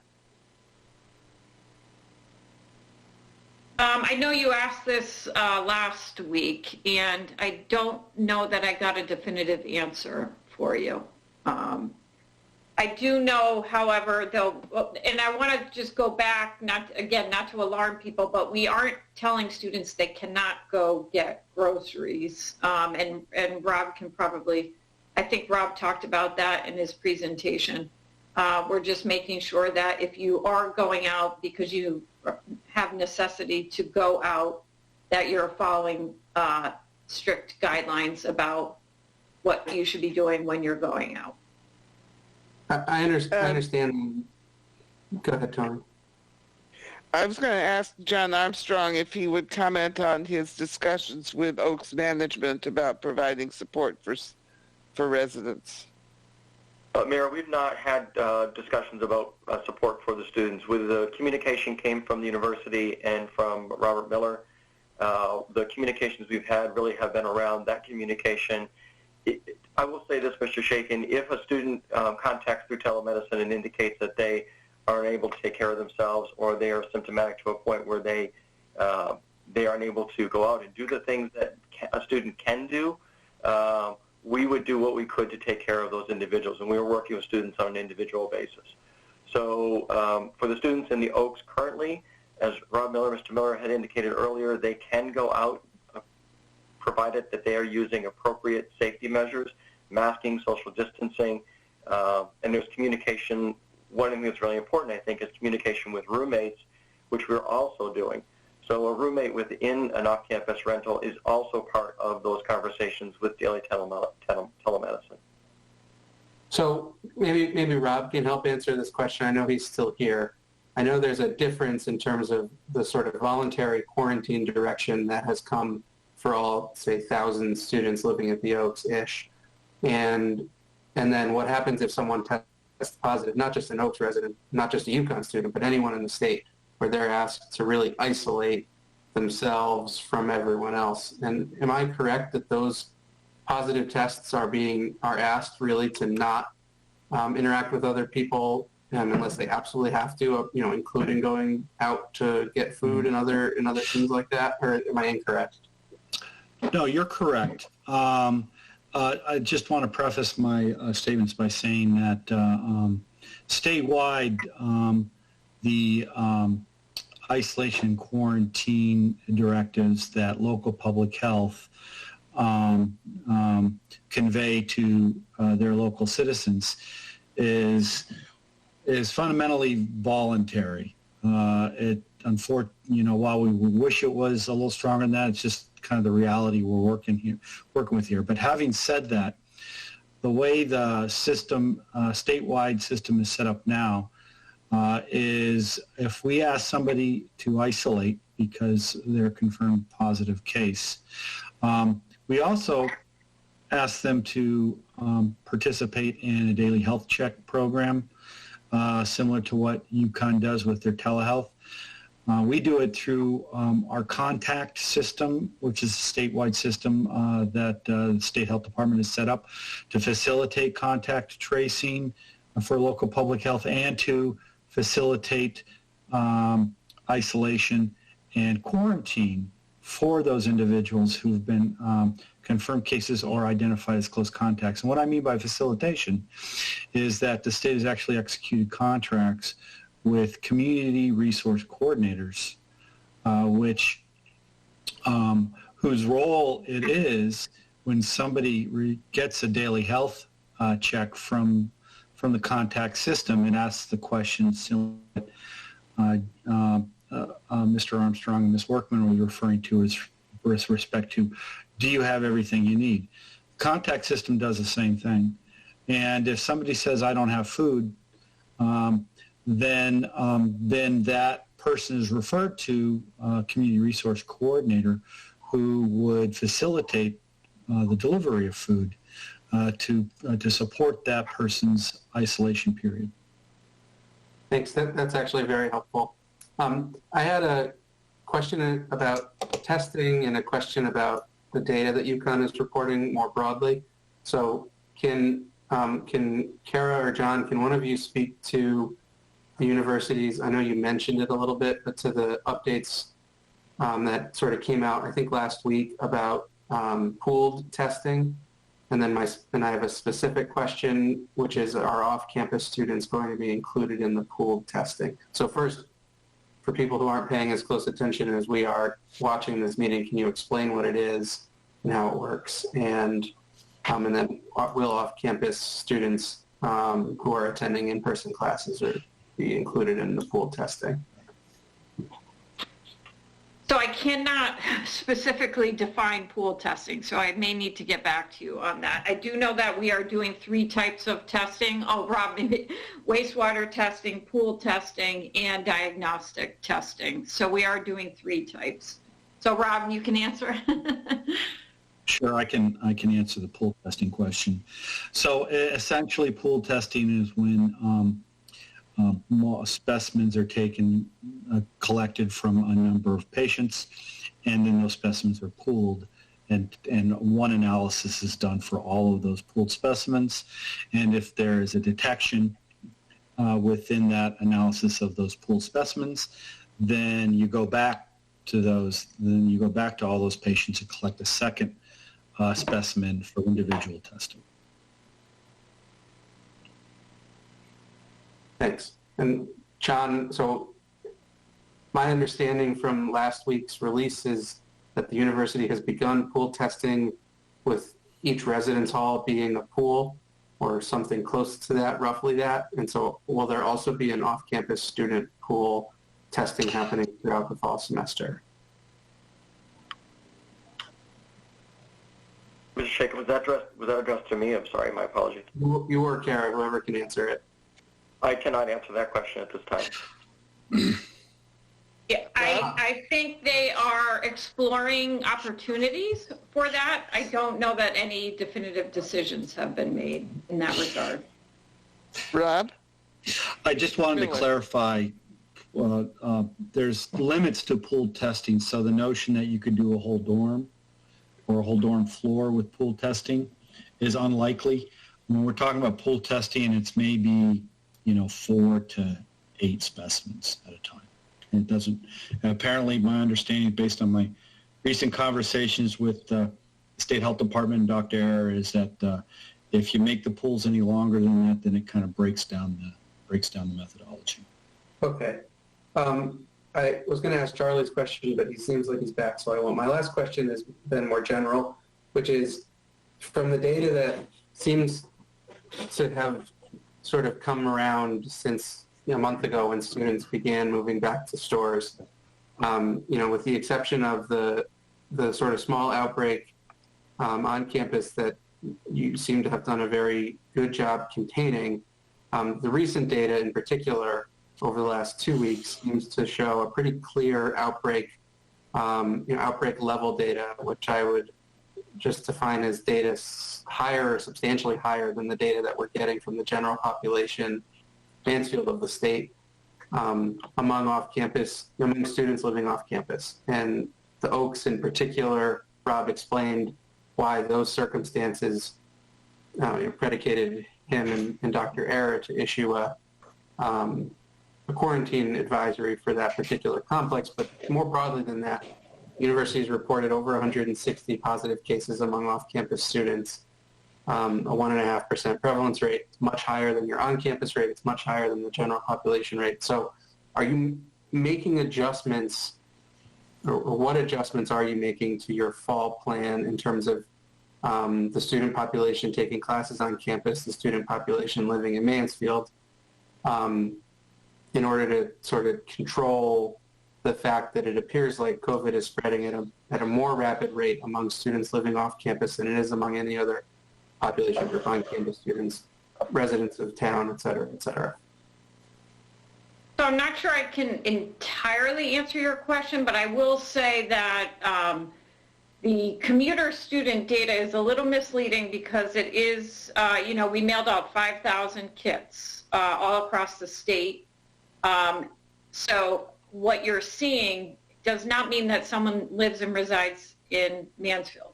They could be in Stamford. They could be anywhere throughout the state. They could be going to any of our other university campuses. So that 119 number includes all the 5,000 tests that we sent out to all commuter students. So I think, and Mr. Shaken, the terminology being used, as Kara Workman's indicated, it indicates off-campus students, and the reality is, as my office is aptly named, off-campus and commuter students, that there is a dichotomy between students that physically rent off-campus in rentals and live at home as commuters, and that number is a culmination of both. So it's not to say that all of those cases are identified in Mansfield, Wilmington, Coventry, or adjacent towns. It could be that a student's living at home, did a mail-in test, and some of those numbers are aggregated from that. If I could push back just a little, I appreciate that, and I understand that the tests were mailed out at the beginning of the semester, but earlier in this meeting, Mr. Miller reported that the town tested 796 people. About 90% of them were off campus, were students, not off and on campus, and returned 44 positive tests, which is like a 6% positivity, 5 times as high as what the state reported every day for the last month. So I appreciate that students who are commuting to stores are coming from other parts of the state, not necessarily the towns and the adjacent towns, but it seems to me pretty clearly that there is an issue. And so I guess I will phrase it as a statement rather than a question, which is that I'm very hopeful that the university is seeing that issue and adjusting their plans accordingly in order to keep everyone safe. And I'm not just sort of speaking on behalf of permanent residents here. The 10,000 students who are on campus and off campus right now are our constituents too. The faculty and staff who are coming to campus every day are too. And so I'm hopeful that the university is sort of adjusting based on the facts on the ground, which to me seem to, at least based on the data we have from the testing the town did on Monday and Wednesday last week, seem to show significant issue with the local off-campus student population. That's a great point, Mr. Shakin, and I will say that we are also in the next couple of weeks looking to ramp up our testing, as Rob Miller has indicated, and that would include students who have not been tested and living off campus. So I think another important point to make is that my office has been working very closely with Sergeant Timmy. Sergeant Timmy does provide ongoing reports in terms of what he is observing, what other troopers are observing in the area. It's based on that information. If folks have not seen it, I'm happy to share it. When any gathering is reported, and we see those gatherings, Dr. Ellie Doherty on a Saturday morning indicated to me that we saw something in a report that indicated a large gathering, or relatively a large gathering, but a medium-sized gathering. Of two of those gatherings was enough to prompt Dr. Doherty to send an email to the student population indicating that students need to be more careful. So yes, we are paying attention. We are watching that data. We are looking at what our next plan will be. But at this point, we can't speak to what that plan will look like. We need to look at the data. But more specifically, as we see information that pops up and it's provided to us, what's happening off campus, we are responding to it, both in communications out to the student population, and if there is a referral made to UConn with student names, we are addressing those issues with students that are referred to UConn. And I will just add, we've heard from many students, no one wants us to shut down, right? Everybody wants us to continue. So I think the majority of students are following the rules. Actually, I've seen a big change in the last 2 weeks. I think Ellie's messaging has helped. I think John's messaging has helped. The provost has sent out messages as well. So I think we're hopeful. And in the conversations that both myself, Sergeant Timmy, and even we've been joined by UConn Police this year in our outreach and our visits, is we have very limited things we're handing out this year. The two primary things that we are giving to students is both messaging is on COVID-19, and specifically COVID-19 messaging around roommates considering themselves and looking at themselves as a team unit or as a family unit. The conversations we've had with students off campus have been very positive, and students have responded very well. So we are continuing that line of communication with students off campus by visiting them door to door safely. Additionally, my office has we have currently distributed over 7,000 cloth face masks to various properties across the town of Mansfield and Willington, so that those can be distributed to students within each of the buildings. So at this point, we are doing what we can, and we're going to continue to have that messaging. If we receive complaints from citizens, which has been helpful, citizens have identified areas where there are concerns, not large concerns, but even if they are small concerns, we are responding by visiting that property and talking with the residents and collecting their names. So if we collect the names from a student and we see another incident from that property, we know at that point we can make a referral directly to our Office of Community Standards. So we're taking this very seriously. When we see large or small events happening off campus, we are responding as quickly and as efficiently as we can. Mr. Bruder, followed by Mr. Osberger. Excuse me, Mayor. I thought I was after Ben. I'm sorry.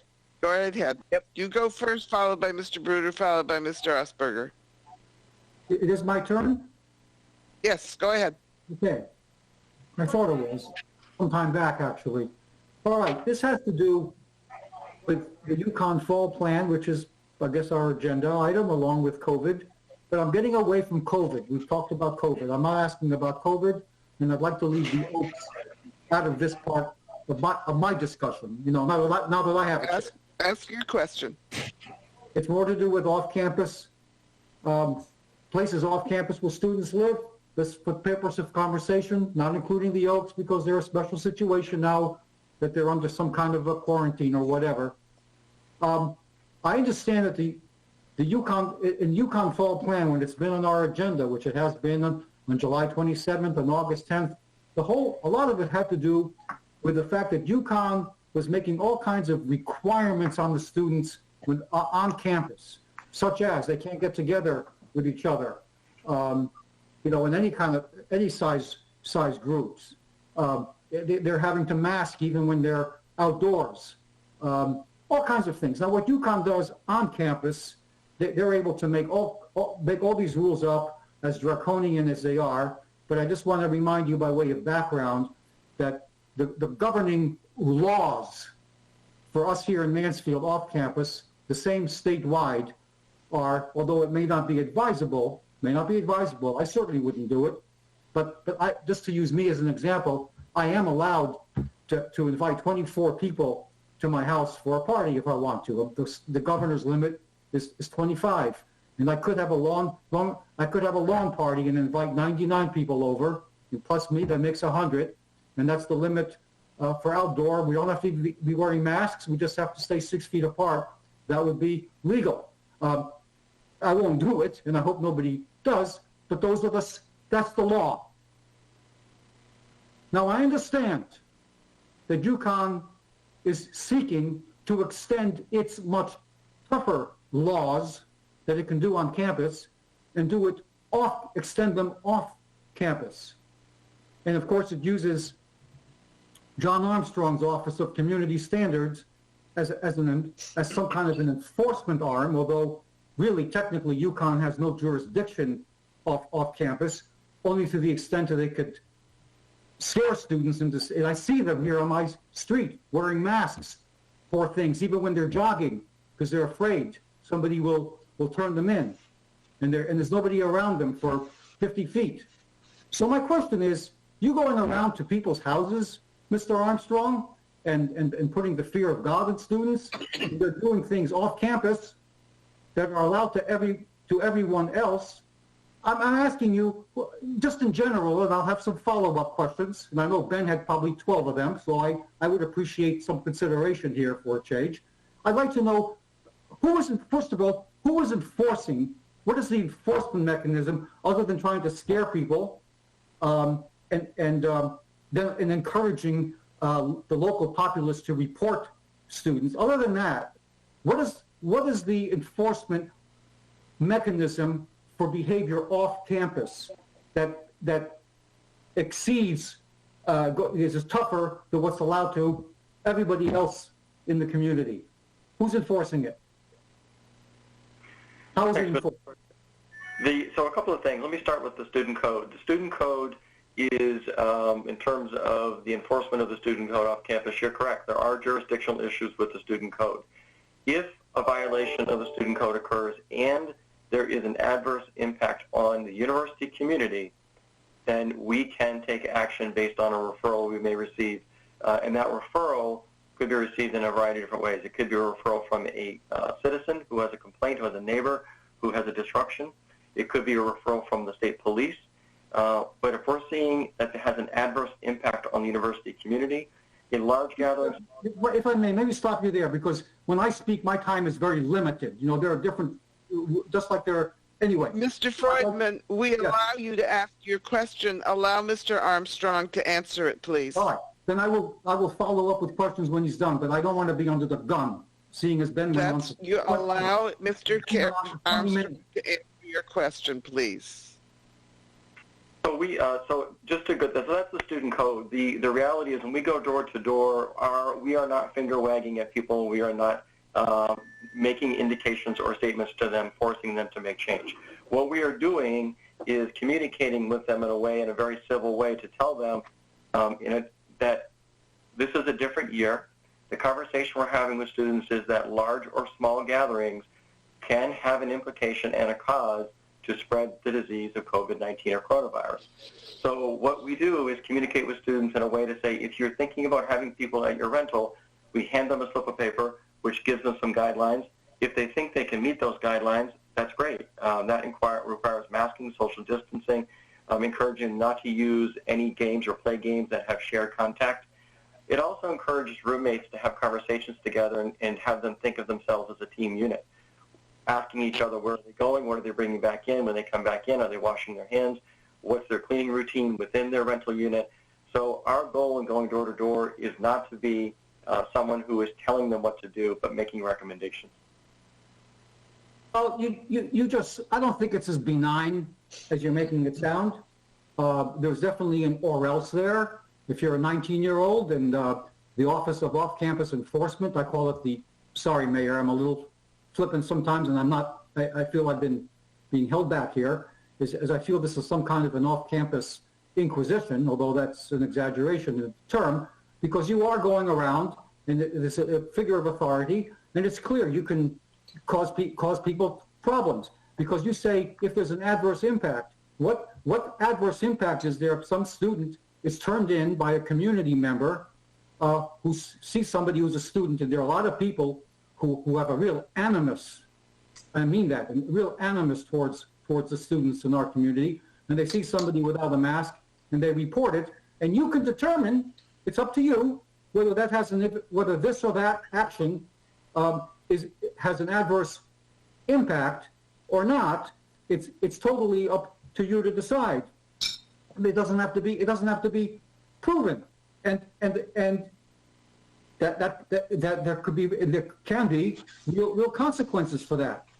And I don't think it's that benign when you're telling people, passing out sheets to them, you better not have parties, when it's certainly allowed by state law under the governor's executive order. Again, I don't recommend it. I wouldn't do it, although it's allowed. Mr. Freudman, is there a question? I'm asking you again, if people have those parties and they are reported, and they're having a party off campus, something that would be allowed to me, what do you do? Do you determine that it's an adverse impact because there might have been somebody there? Let's let him answer the question. Well, I wish he would answer the question. He's having a party off campus that falls within the governor's guidelines, but it is say a party of 25 and they're not social distancing and they're playing beer pong and singing and stuff. No, let's say they're within the governor's guidelines. I don't know if you have. Okay, all right, totally within the governor's guidelines. What happens? Somebody turns them in because they think maybe they're not. Maybe they know the code of conduct of UConn is extended off campus. Somebody calls the police. Drag it out to John Armstrong. What happens to them then? Because they violated the code of conduct had they been doing that in the dorm. If they're not in the dorm, they're turned in. So what happens to them? What do you do? Specifically. Mr. Freudman, let's get an answer. Stop talking so we can get an answer. I'm not getting an answer. John, do you want me to answer the off-campus part of this? Sergeant Timmy, if you could... Yeah. So, Mr. Freudman, Sergeant Timmy here. Sorry to kind of butt in, but the off-campus stuff falls under my tutelage as far as the enforcement and dealing. But just to kind of back, and I don't mean to, bring up the dead horse here, but myself and Mr. Armstrong have gone to over 40 off-campus rentals in the past 3 to 4 weeks. And in those conversations, many a days I'm in plain clothes. I'm not in uniform, and we are extending a very, very helping hand. There's nobody threatening them not to have parties. We've been quite the vice versa, handing out masks and educating the kids on if they are going to have people over and they are going to do stuff to do it socially with social distance, masking, and have hand washing stations if you're going to do that type of thing. Okay. Now, we did run into a couple of them that did ask, specifically a couple fraternity houses, okay, that did ask, well, what can we do? How can we do it? I didn't get into the specifics. I told them what the governor's executive orders are. And Mr. Freudman, the 40-plus houses that myself and Mr. Armstrong have gone to, I have not been to one of those houses as a disturbance yet this fall. I've been to 17 different disturbance calls, I'll call them, and every single one of them has, I've gotten calls of a loud party disturbance, and there was 5 students in the backyard with a grill going, and 2 of them had masks on. And I think part of it, not all of it, but a lot of it is a very hyper-vigilant community that they hear noises and they're calling, they see cars parked, and they're calling. And we have not taken, I've made 0 arrests and enforcing any of the governor's executive orders to any of the off-campus partying or any residents in the town of Mansfield. I've made a total of 7 referrals to the university, and that was simply regarding the concerning behavior of hosting the parties where, like Mr. Armstrong said, these become super spreader events when you start having kids from different areas and your friends from different states and everything over, and it just can multiply in a very bad manner. But it's not a violation of state. It may be very inadvisable for them to have parties, but if it's within, and I'm glad you came into this conversation, Sergeant Timmy, because I didn't know that you would, and I knew that you're on the agenda later for the party patrol update, but now that you've come into it, I'm very glad you have, because I think this kind of melds in with that other agenda item. They might as well have been put together from the get-go. But I'm going to ask you specifically, sir, are you enforcing anything on behalf of UConn that goes beyond the governor's orders or state law? Let me just explain. If I had a party in my house, first of all, I don't think I have to mask when I'm outdoors as long as I'm 6 feet apart from somebody. Maybe I do indoors. I'm not sure I have to outdoors. But let's put that aside. So this example that was given where there were 5 people in the backyard and only, I think that was your word, only 2 were masked. I'm saying I don't think any of them have to be masked. They just needed to be 6 feet apart because they were outdoors. So that already is a tell to me that maybe you are going in there on behalf of UConn and enforcing rules that go beyond your purview as a state police officer. I'm going to remind you. No, what, Mr. I know you don't believe that minority party members should be here, but I I'm going to apologize. I apologize. It's okay. Mr. I know you Kimmy. don't consider my existence legitimate, let alone my presence on the council, but this is going too far. I'm getting to a... Mr. Freudman, you are out of order. You are out of order. The purpose of this agenda item is to ask questions and get answers. We are not attacking anybody. No. Is he ever going to a student's residence, and I don't care whether he's in uniform or not, but going in the role of a police officer, and either through just his presence, and Officer Timmy, you have quite a presence, I will say, are you doing anything to students to try to manipulate or bend their behavior in a way that goes beyond the strictures of the governor's executive order or state statute? That's simply a yes or a no question. No, I'm not going beyond it. Myself and the troopers from my office are strictly taking enforcement action as necessary regarding to state statutes, town ordinances violations, and executive order violations to the governor's executive order. Mr. Freudman, with the 5 people in the back of the yard, what I do when I get called in a dispatch somewhere, we have a duty to investigate that complaint. And when we get to that complaint, I make contact with the residents of that property, whether it be a UConn student or a Mansfield resident or whoever's living on that property. I touch base with them and I investigate that complaint as it obviously was not as reported. And then I usually myself, I like to talk. We engage in a brief conversation with whoever the renter is, the owner. It's very candid. It's very polite. And we're on our way. And I said, enjoy your grill, enjoy it. I ask them some questions about what they're cooking and enjoy, and wish them the best of luck and take care. And we leave. And there's no, That does not get reported to UConn. I'm not reporting who's wearing masks, who's not, or who's within. I'm not out there with a tape measure measuring 6 feet between people outside. I'm not the mask police. I'm not the social distancing police. That's not the case. Well, something is sending you to student rentals. You're not coming to my house if I had company, and I'm concerned that the state police are being cajoled into enforcing UConn's tougher rules, thereby. Point of order, Your Honor. Point of order. The question was asked and answered as clearly as it possibly could. At this point, we look at our own rules of procedure. We're impugning the sergeant's character. It's disrespectful, and it should stop. Mayor, I have Objection sustained. Point of order sustained. I have a point of order. You have Mr. Freudman, do you have another question to ask either Mr. Armstrong, Ms. Workman, or Mr. Timmy? No, I don't have a You have question. another I have a point of order. What is your point of order? I was just accused by Councilor Berthelot of basically a violation of Rule 5 of our Rules of Procedure, which has to do with impugning one's character or motives.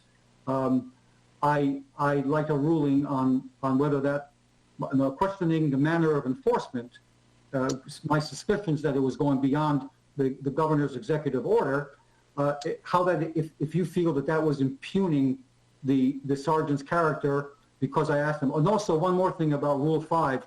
Rule 5 has to do with not impugning the character or motives of other members of the panel, not witnesses, not guests, not staff members of the town, not invited guests. That rule of impugning the characters has to, or motives, which I don't believe I did. I'm saying it applies to Mr. Freudman.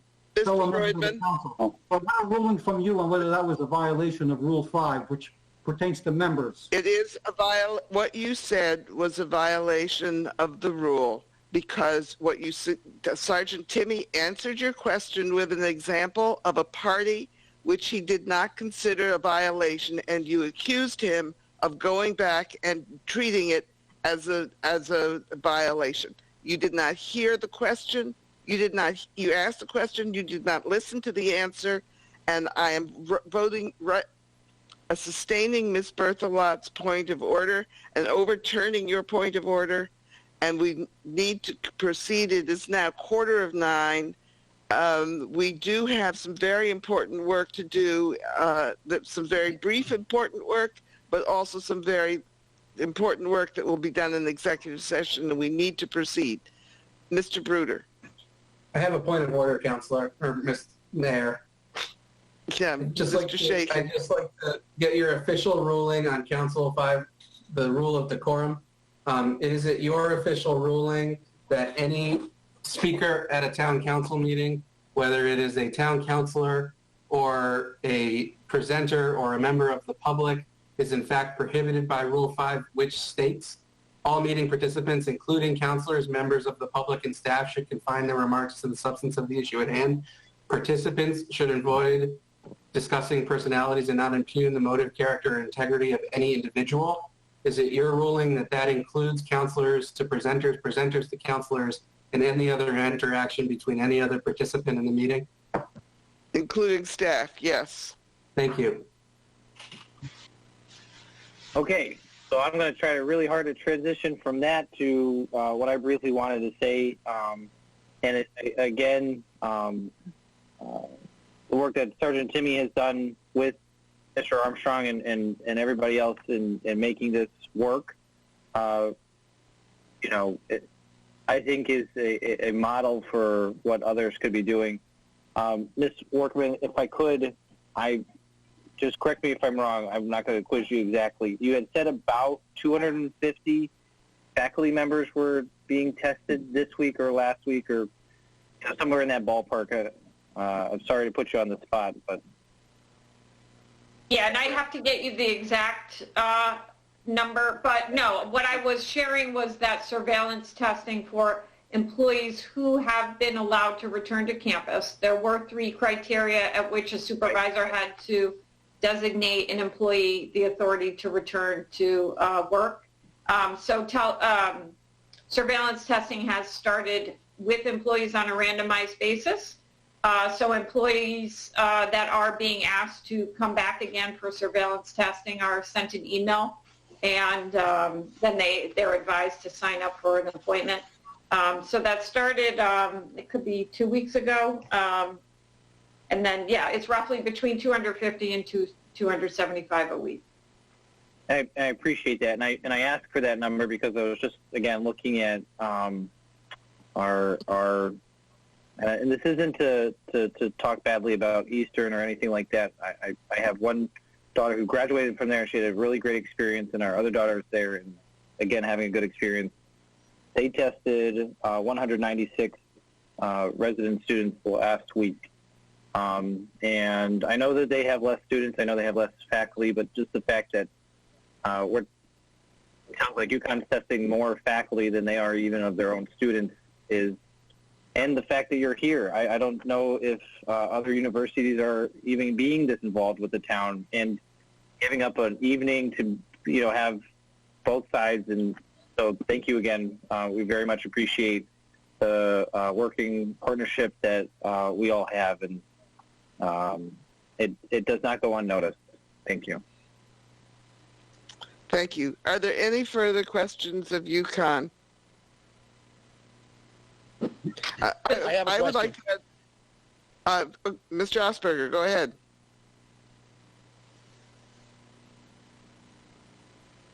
I believe this question is applied to Kara Workman. I've noticed, and some other in the community have noticed, that the UConn COVID dashboard, it seems to have been, say, reset perhaps back to zero. There's no more data on it. Is there anything that we should know about why that happened, or it's got some concern with myself and people in the community? Mr. Osberger, I was just looking at it a minute ago, and that is not true. I don't know what that. Ben, I don't you're know saying what that they're is looking true, at. or? No, I just looked at it a minute ago. It says current symptomatic cases 33, current percent positive 0.66, 119 recovered, cumulative residential student tests 9,134, cumulative residential student positive tests 122, off campus no new positive cases. It's all there. I really don't understand what you're looking at. You may be looking at an old website or something. No, it was something I looked at earlier today. Yeah, I'm looking at it right now, and I think Charlie is asking for an explanation about why the university seems to be that they've stopped reporting cumulative off-campus tests. They've gone back to zero as of yesterday, as of the 13th, and there's an explanation paragraph underneath it that says, here's the data essentially from our 5,715 tests that were returned back to the university, and now we're going to count that. We're going to put that back to zero and count moving forward. There's just a lot of people in the community who watch these numbers really closely, and there was a lot of confusion today about why the reset happened.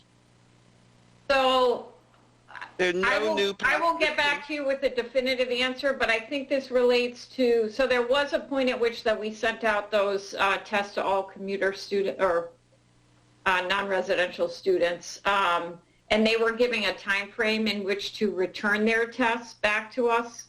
And I believe I heard today that that period may have ended. I think that's what that's talking about. So if a student has not taken the test within the time frame at which we provided them to take the test, but I can get back to you, Ben, and Mr. Osberger specifically. So you're talking about the STORS off-campus positive cases that now says zero in that paragraph. Yeah, okay. I'm pretty sure that it is related to the test that we mailed out. Mr. Freudman. Thanks. I had a question for Kara. So if students live off campus and, I don't know, they tested positive or something, and you I don't know, or no, not tested positive, but you're requiring them to take a test, who provides that test for them? So you're talking about tests that we already mailed out. We mailed out tests to 5,000 students. They weren't actually required to take the test, but they were encouraged, and they were given instructions on how to return the tests, and then the data that's being populated into the dashboard is data received from the results of those tests. We hired a third party to administer those on our behalf. Currently, if an off-campus student wishes to be tested, they can either go to the testing at the field house, or they can wait for the testing which will be done in the town, which is being provided by the state, not by the university and not by the town, but by the governor's office, the Department of Public Health. And we actually have had testing ongoing. We just recently transitioned a full-time activation of the field house, and that's for symptomatic and asymptomatic students. We had been doing testing throughout since students arrived back on campus in various locations on campus. We had a testing site over near South Campus. And yes, off-campus students, if they are feeling sick, they can call the advice nurse and be given the opportunity to get a test on campus. Mr. Shakin. I'm sorry. I just wanted to drill down on this. So are the tests that are the 21 tests that were identified at the Oaks included at all in this reporting? In that particular segment, I don't believe that they were, because, again, Rob's data is different than our data, but they collectively work on a final number. And Rob should really answer this, our numbers get, as I understand it, pulled up to the DPH numbers. Is that correct? Go ahead, Rob. Mr. Miller. So, yeah, all results are reported to the state surveillance database system, regardless of their source. But to Mr. Shakin's question regarding the 21 and the commuter, how it's reconciled with the commuter numbers, that's a good question. I don't know if the 13 cases in the Oaks we identified are included in those numbers or not. My understanding is that if they're not, eventually they will be part of the tabulation for the university, because they are commuter students and they are and they are, I think, appropriate for them to be in that data set. But more specifically to the 8 that were previously reported to my office by Student Health Services, those were 8 that the university had conducted the testing on, gotten results on. I am not honestly sure whether those were kits that they had received, or whether the kids had presented themselves at one of the testing opportunities on site.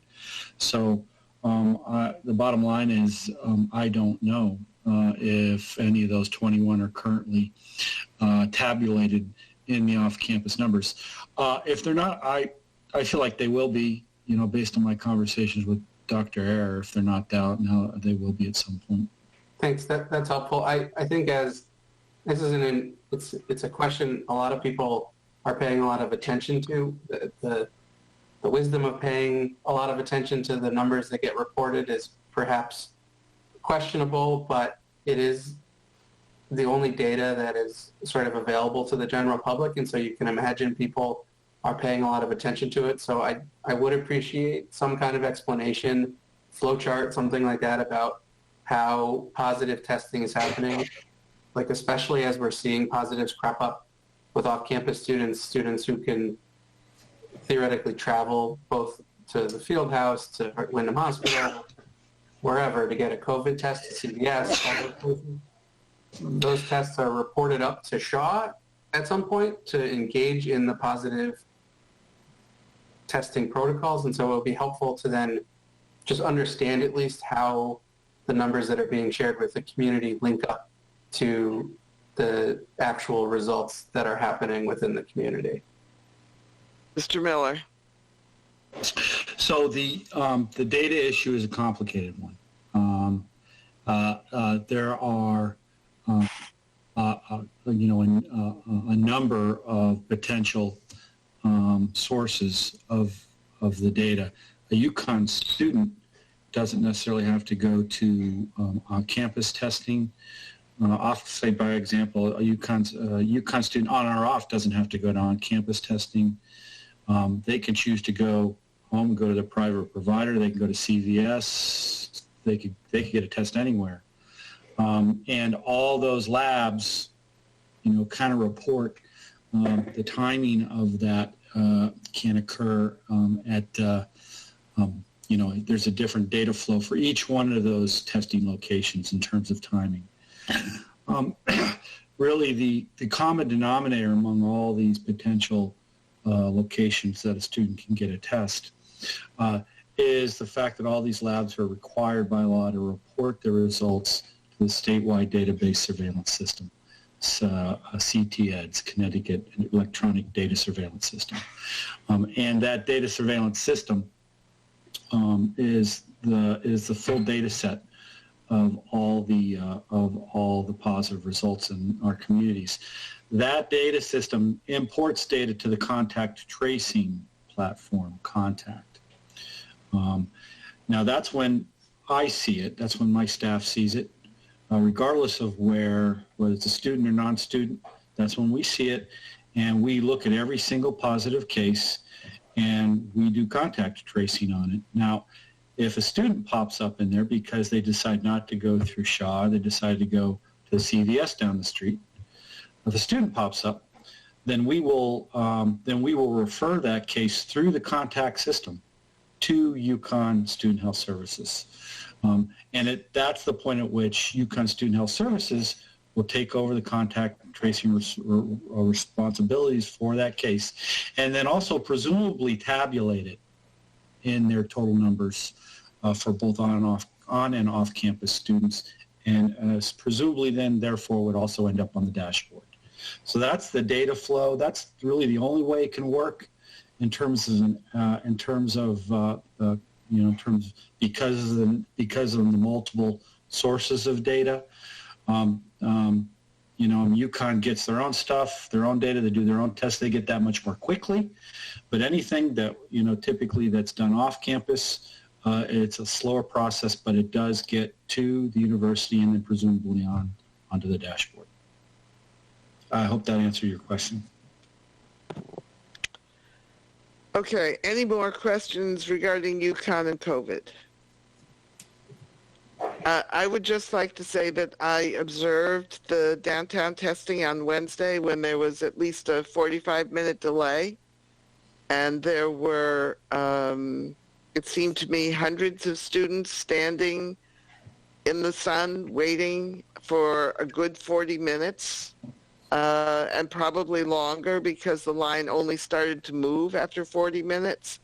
They were all masked. They were distancing. They were in small groups, but I assume those were pods, roommate groups or people who had been together. The seriousness with which those young people were taking this opportunity was impressive. Their patience and their willingness to put up with a real inconvenience was also really impressive. So I would like to thank the students as well for their cooperation and participation in this.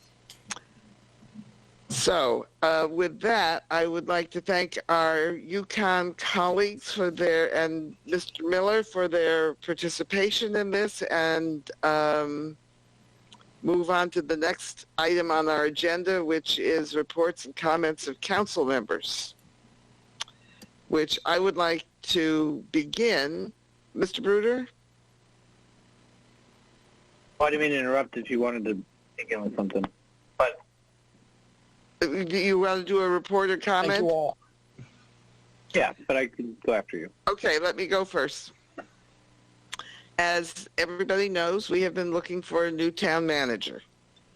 And after a lengthy process and extensive interviews and references and so on, we have a finalist candidate, Mr. Ryan Aylesworthy, who is currently the town manager of Enfield, New Hampshire. He is a finalist candidate. Our final decision is pending some reference checks, some discussions about what the terms of his hire would be, and some other further discussions, and perhaps a presentation to the town council. But in any case, Mr. Aylesworthy has been notified that he is our finalist candidate, and he has notified his present employer of that fact. And we look forward to continuing this process. The details are yet to be worked out. This is a person who comes with very strong qualifications. I think he will fit our town exceedingly well. He has a real interest in conservation and environmentalism. He has a good decade or more of town management experience, mostly in smaller towns, but in all New England towns, so that he understands our culture. And we really look forward to continuing the discussions and the process. We will be having an executive session at the end of tonight's council meeting for the purpose of discussing some of the final details. But you should all know, and the town should know, that we have made real progress on this search. So that is, that's my primary report. Mr. Carrington. One slight correction on his last name. It's Aylesworth. No, you were saying Worthy.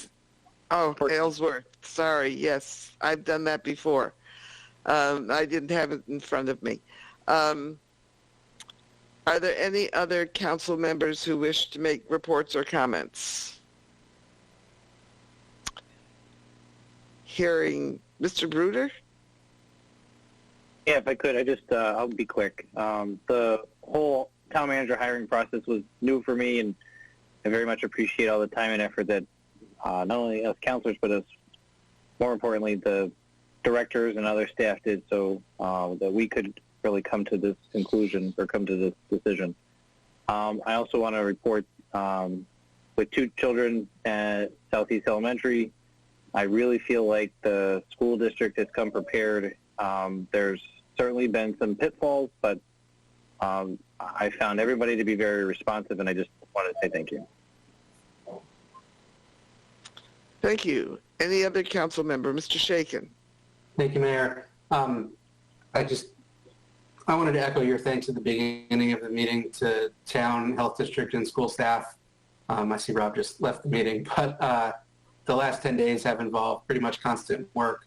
I especially want to extend my thanks to Linda Painter, who was the acting town manager through all of this. And on Friday afternoon, I think it became apparent to her she would need to work all weekend, and in fact did work all weekend, including on Labor Day, in person at the testing that was at the downtown. But also just highlight that in addition to that, which Mayor you mentioned earlier, that both superintendents have been involved in dealing with the result of the testing data and the issues that they've brought up. They've been working hard to make sure that the schools remain safe and that they continue to operate under the guidelines that they've set forth with the State Department of Education.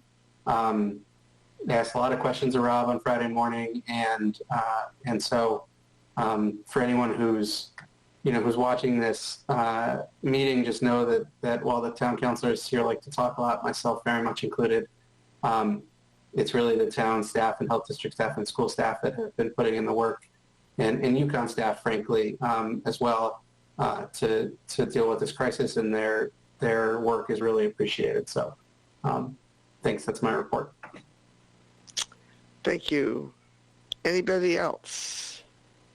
Then let's move on to neglected cemetery grant application. It's not the application that was neglected, it's the cemeteries. So Mr. Carrington and Ms. Painter, I believe, or who's speaking to this one? It'll be the town clerk, Sarah Ann. But I think I can cover it. Okay. OPM administers this neglected cemetery account grant program. They grant up to $2,000 to municipalities in order to keep neglected cemeteries orderly and decent condition. The funds requested in this will be used to pay for the straightening and repair of headstones in the Gurley Cemetery on Bone Mill Road, Riverside Cemetery on Gurleyville Road, and the old Mansfield Cemetery on Stores Road, the old Mansfield burying grounds. You can see how long they've been around. They've been here a while. The grant program does not require any local match or contribution from the town. And additional funding to further stone preservation work would come from the cemetery funds if available. So staff recommends you support the motion. Mr. Bruder. I just wanted to make the motion, but I understand if there's any questions, we should do that part first. No, go ahead. Make the motion. I'd like to move effective September 14th, 2020, the interim town manager, John C. Carrington, is authorized to apply for and accept on behalf of the town the grant from the neglected cemetery account, is further authorized to enter into and execute any and all agreements, contracts, and documents necessary to obtain said grant should the town be selected for a grant award. Is there a second? Ms. Berthelot seconds. Would you like to speak here? Go ahead. Please. Just real brief in support of my motion. These are very important historical cemeteries that with this we can keep up for future generations. I know that's one of the things that not the cemeteries but the history brought me here, so I think that we should all support it. Anybody else wish to comment? My recollection from the last time we did this is the $2,000 allows for the repair and restoration of a couple of headstones. It's not a big grant, but these headstones do deteriorate, and particularly depending on what kind of stone they're made of, and this allows them to be reset and perhaps refinished and the inscriptions made legible. So is there anybody who wishes to speak to this motion? Is there anybody who wishes to oppose this motion? Anybody who wishes to abstain? The motion is adopted unanimously. Thank you. The next item on the agenda is the Party Patrol update. Sergeant Timmy. Good evening, everyone. Thank you very much. So just I'll keep it very short and brief. I know it's getting late here, but so we've been in effect for the last 5 weekends so far. And I just totaled up like the patrol checks, which is basically us checking the neighborhoods, checking the town. Myself and resident troopers from the resident troopers office, along with we have been getting a lot of support from my barracks commander, Lieutenant Palmer, right on up to the colonel and the governor's office. They've been very, very graciously assisting us with additional staff to assist with our patrols on the weekends for specific times. So in that whole total, we've done over 5 weekends, 2,643 patrol checks, which is about 528 patrol checks in a 4-day period. We've responded to 17 disturbances, and I say disturbances, and there's really not an. I wish I could give you like a specific definition of what a disturbance is. You may have it in your mind, and it's totally different than what's in my mind. But some of these disturbances do get called in as loud party type disturbances, at which point, like I gave the example earlier, upon investigating it and determining it was 5 students with a grill in the backyard of a residential house. But it still gets documented as a disturbance. So we've been to 17 of those, and out of those 17 disturbances, my office has made a total of 7 referrals to the university regarding not illegal behavior as far as violations of any general statutes, town ordinances, or violations of the governor's executive order, but behavior that is very, it's not too conducive to what we've been trying to ask these kids to do is not to host parties. I automatically do referrals to the 4. We did hand out 4 Mansfield town violations, and when the people do get violations and we do determine them to be UConn students, we do off-campus referrals to the student code of conduct regarding their behavior off campus, which, you know, anyone can do. Any citizen can do that. I do it through the office and work with the university for those referrals. And knock on wood, we have not experienced any, the fall has been very minimal as far as the amount of parties in the population of the parties that we have been to. We have not experienced any, I have not experienced any significantly large parties where I would have to say it was very disturbing. The only thing they did was on Saturday night, they had to clear out the Betsy Patterson Square. Those upwards of tipping about 100 people down at the square. And troopers had to go and ask them to start vacating, and upon doing that, they found some empty bottles of liquor and alcohol in the square, which was not too pleasant. So we had to pick some of that stuff up. So we're trying to really keep an eye on that and not make it too much of a, more of a congregating, and let the people enjoy the square, but not disturb it and trash it. Mr. Freud, followed by Mr. Shuren. Thank you, Mayor. Sergeant Timmy, you mentioned that you went to some of these parties, probably in response to a citizen complaint, and that you determined it was a disturbance and referred it to the university. Could you explain what the standard was for deciding it was a disturbance versus not being a disturbance? Was it like super noisy at 12 o'clock at night, or was it just, what was the standard where you say this is a real disturbance, and since they're students, I'm going to refer it to the university, but it wasn't enough of a disturbance to where you would issue a citation? Why are you referring it to the university if it hasn't been a violation of a ordinance or a state statute? The ones that I refer to the university are the town ordinance violations. So, for instance, on Saturday night, a certain house address, troopers issued 4 nuisance violations. That's 4 referrals for that one, for each person, each student. Was it based on noise or something else? It was a large noise and large party. And was it, okay, I'll leave it at that. It was right around 25 people. Right around 25 people. Several underage kids running through the woods and taking off. And we're not chasing people and detaining people. It's not we're not doing that. At that point, we're trying to identify who the renters are and make sure everyone is safe.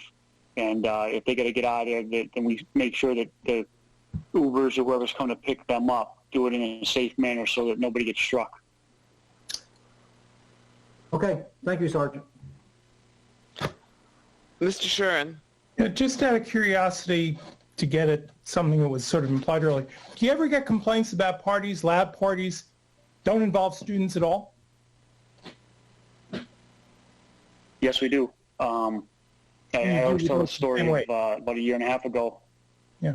I'm sorry, what? I assume you deal with those the same way as you would deal with students in terms of enforcement. Correct. And I actually, correct. And I even went out this year, believe it or not, and I met with State's Attorney Gdansky, and I expressed to him what his threshold was going to be as far as prosecuting violations of the governor's executive order, and I gave him my threshold, which I thought was extremely liberal and very,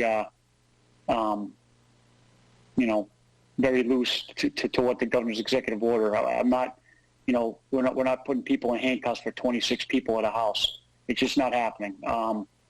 Like I said, we're not the social distance or the mask police or anything like that. We're there to assist and to make sure that people are safe and they move along their business. Like I said, we have not experienced what I would call a significant event to this point, and I'll knock on wood here, to where it's going to be catastrophic to some severe enforcement action, which could lead to an arrest or something of that nature. But we're not there. The things that we are seeing, and not there, but every Thursday, Friday, Saturday, Sunday, I'm there till 2:30 in the morning, and I'm just not seeing the things that we thought we would, which is good. It's a very good thing. And I tell you that a huge part of that, I am going to put that on the compliment of the work that John Armstrong does with his crew, going to visit these people, and the work that him and I put in together, visiting these students in the off-campus houses, because we get them in early in the morning. The kids talk to us.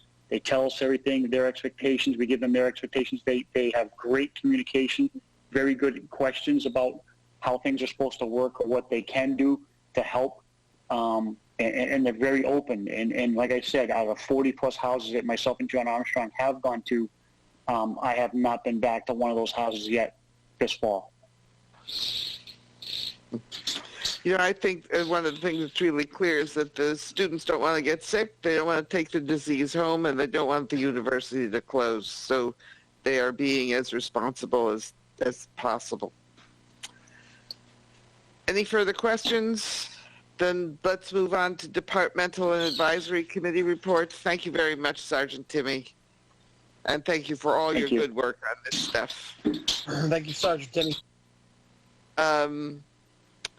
Departmental and advisory committee reports. Petitions, requests, and communications. I would urge that people take a look at that Wednesday virtual public meeting on the Regional Economic Vitality Plan.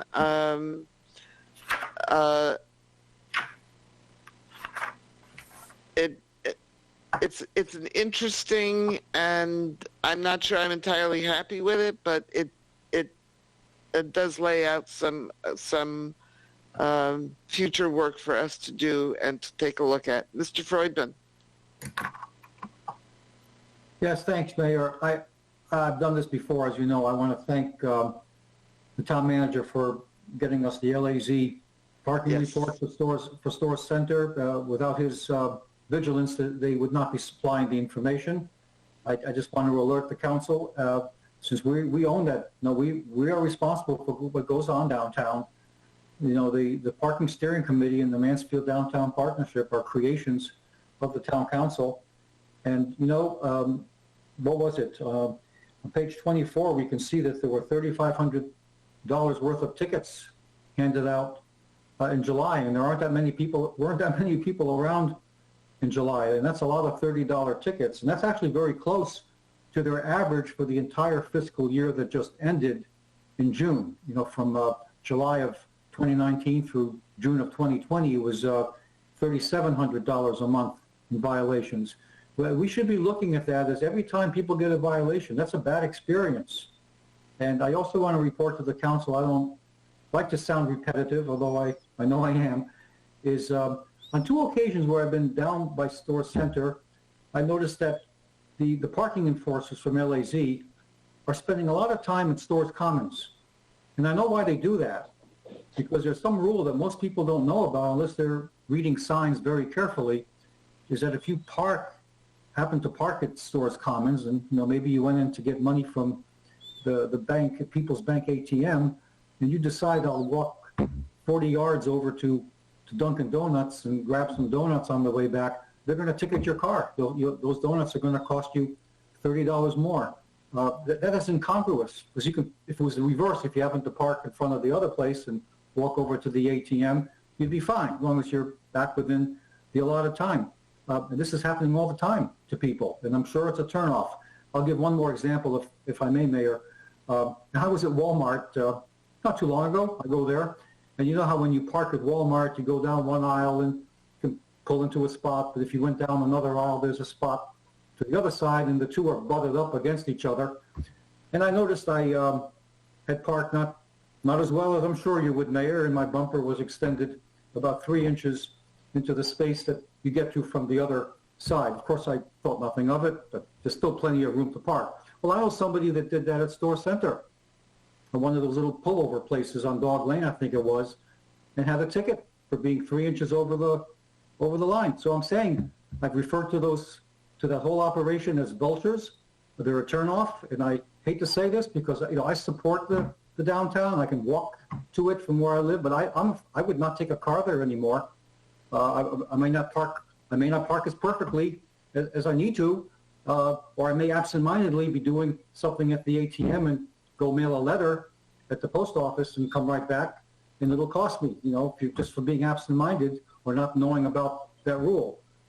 I think this is a problem. We want the downtown to succeed, but to have such a place that is so car unfriendly is not helping. Mr. Freudman, the parking lot at Stores Commons is privately owned. Those rules are set by the private owner, who is the enforcer of those rules. He is very, very vigilant, and he will tow your car. This is not a town decision. This is the owner's decision. And his claim is that people park there who are not using those businesses, and they deprive his customers of a parking space. Now, Mayor, and I will say to you that he has been extremely aggressive in enforcing, in working on these parking issues and in enforcing them. Is nothing to do with the town. The only thing that has to do with the town is that we have worked out an agreement that will allow the same agency to issue the tickets so that there aren't multiple ticketing agencies. So that's the only difference. I'm going to ask to respond. I'm sorry. I know this is not an agenda item, but you're debating me, and I'm going to respond. It is part of the parking district. He was made part of the parking district, and that enforcement regime is done under the parking steering committee's approval. So it's not like he's an innocent, separate private parking lot owner that can tow cars that aren't doing business at his place. Oh, yes, he can. He's part of that system, that mechanism that was enacted by the parking steering committee. So we own that problem too. No, we don't. I'm sorry, but we don't. Mr. Bruder. The ticketing part we do. Mr. Bruder. That's what I was going to clarify, because as somebody who's frequented Stores Commons and gotten close to being towed, my understanding was it was a private business and entity that decided the parking regulations and rules. And I'm sure that it sounds like, Mayor, that they've tied into our ticketing agency so that there's just one group. But that's, again, the decision that owner made, correct? It's not something that we have gone and dictated that they have to do this. This is something that they've said there's already a system in place, and so we're buying into it. Because these rules at Stores Commons have been there since before Stores Center. They've had them much longer than that.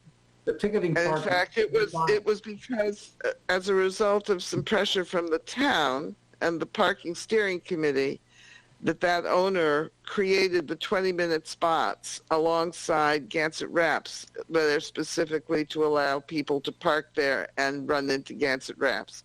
That was not a willing. He did it ultimately, but it took a couple of years of asking him to do it to get it done. Mayor, LAZ Parking is ticketing there, and that's part of the mechanism. The towing may be on his nickel, and he just wants to do that gratuitously. The ticketing part by LAZ, the aggressive ticketing and watching people if they walk off the premises, that's part of what the town has been owns from start to finish and he's part of the parking district, and all those rules are under the rubric of the town's parking steering committee. Mr. Carrington, perhaps you can clarify. What I will do, Mayor, is put it on a future agenda. Everybody's saying things that are incorrect or are 2 or 3 years old, everybody. But I will put it on an agenda. All right. The next item, I just wanted to point out that that the university has received a grant of $768,000 through our congressional delegation to work on crumbling foundations. That's good news. Is there anything else that anybody wants to comment on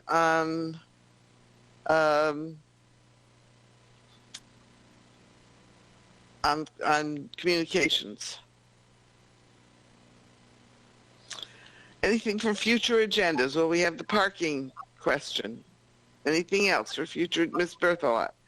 This is a communications concern. I know that the town council received some emails. I remember one in particular about a goat, and I thought it was general practice that those would be in our packages, and they're not this time. Am I misremembering our practice, or has our practice changed, or I'm just looking for some clarification?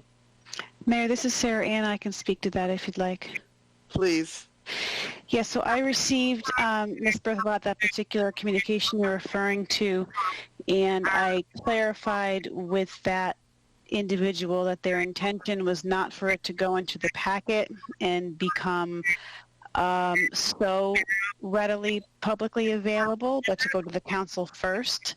Of course, they understand that it is available publicly if someone were to request, but it was not their intention for it to be made part of the packet. And Sarah, there were a few others as well. There were some about school resource officers. I'm sorry, I don't recall ever seeing that one in particular. Mr. Shaken.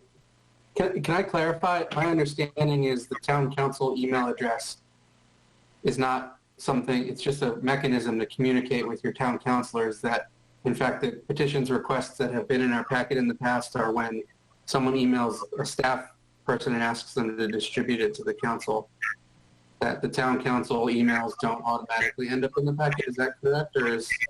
That's my recollection too, because... Yeah, that is correct. Mr.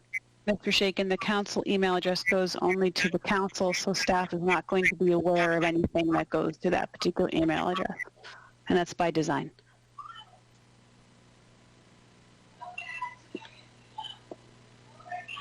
Okay. All right.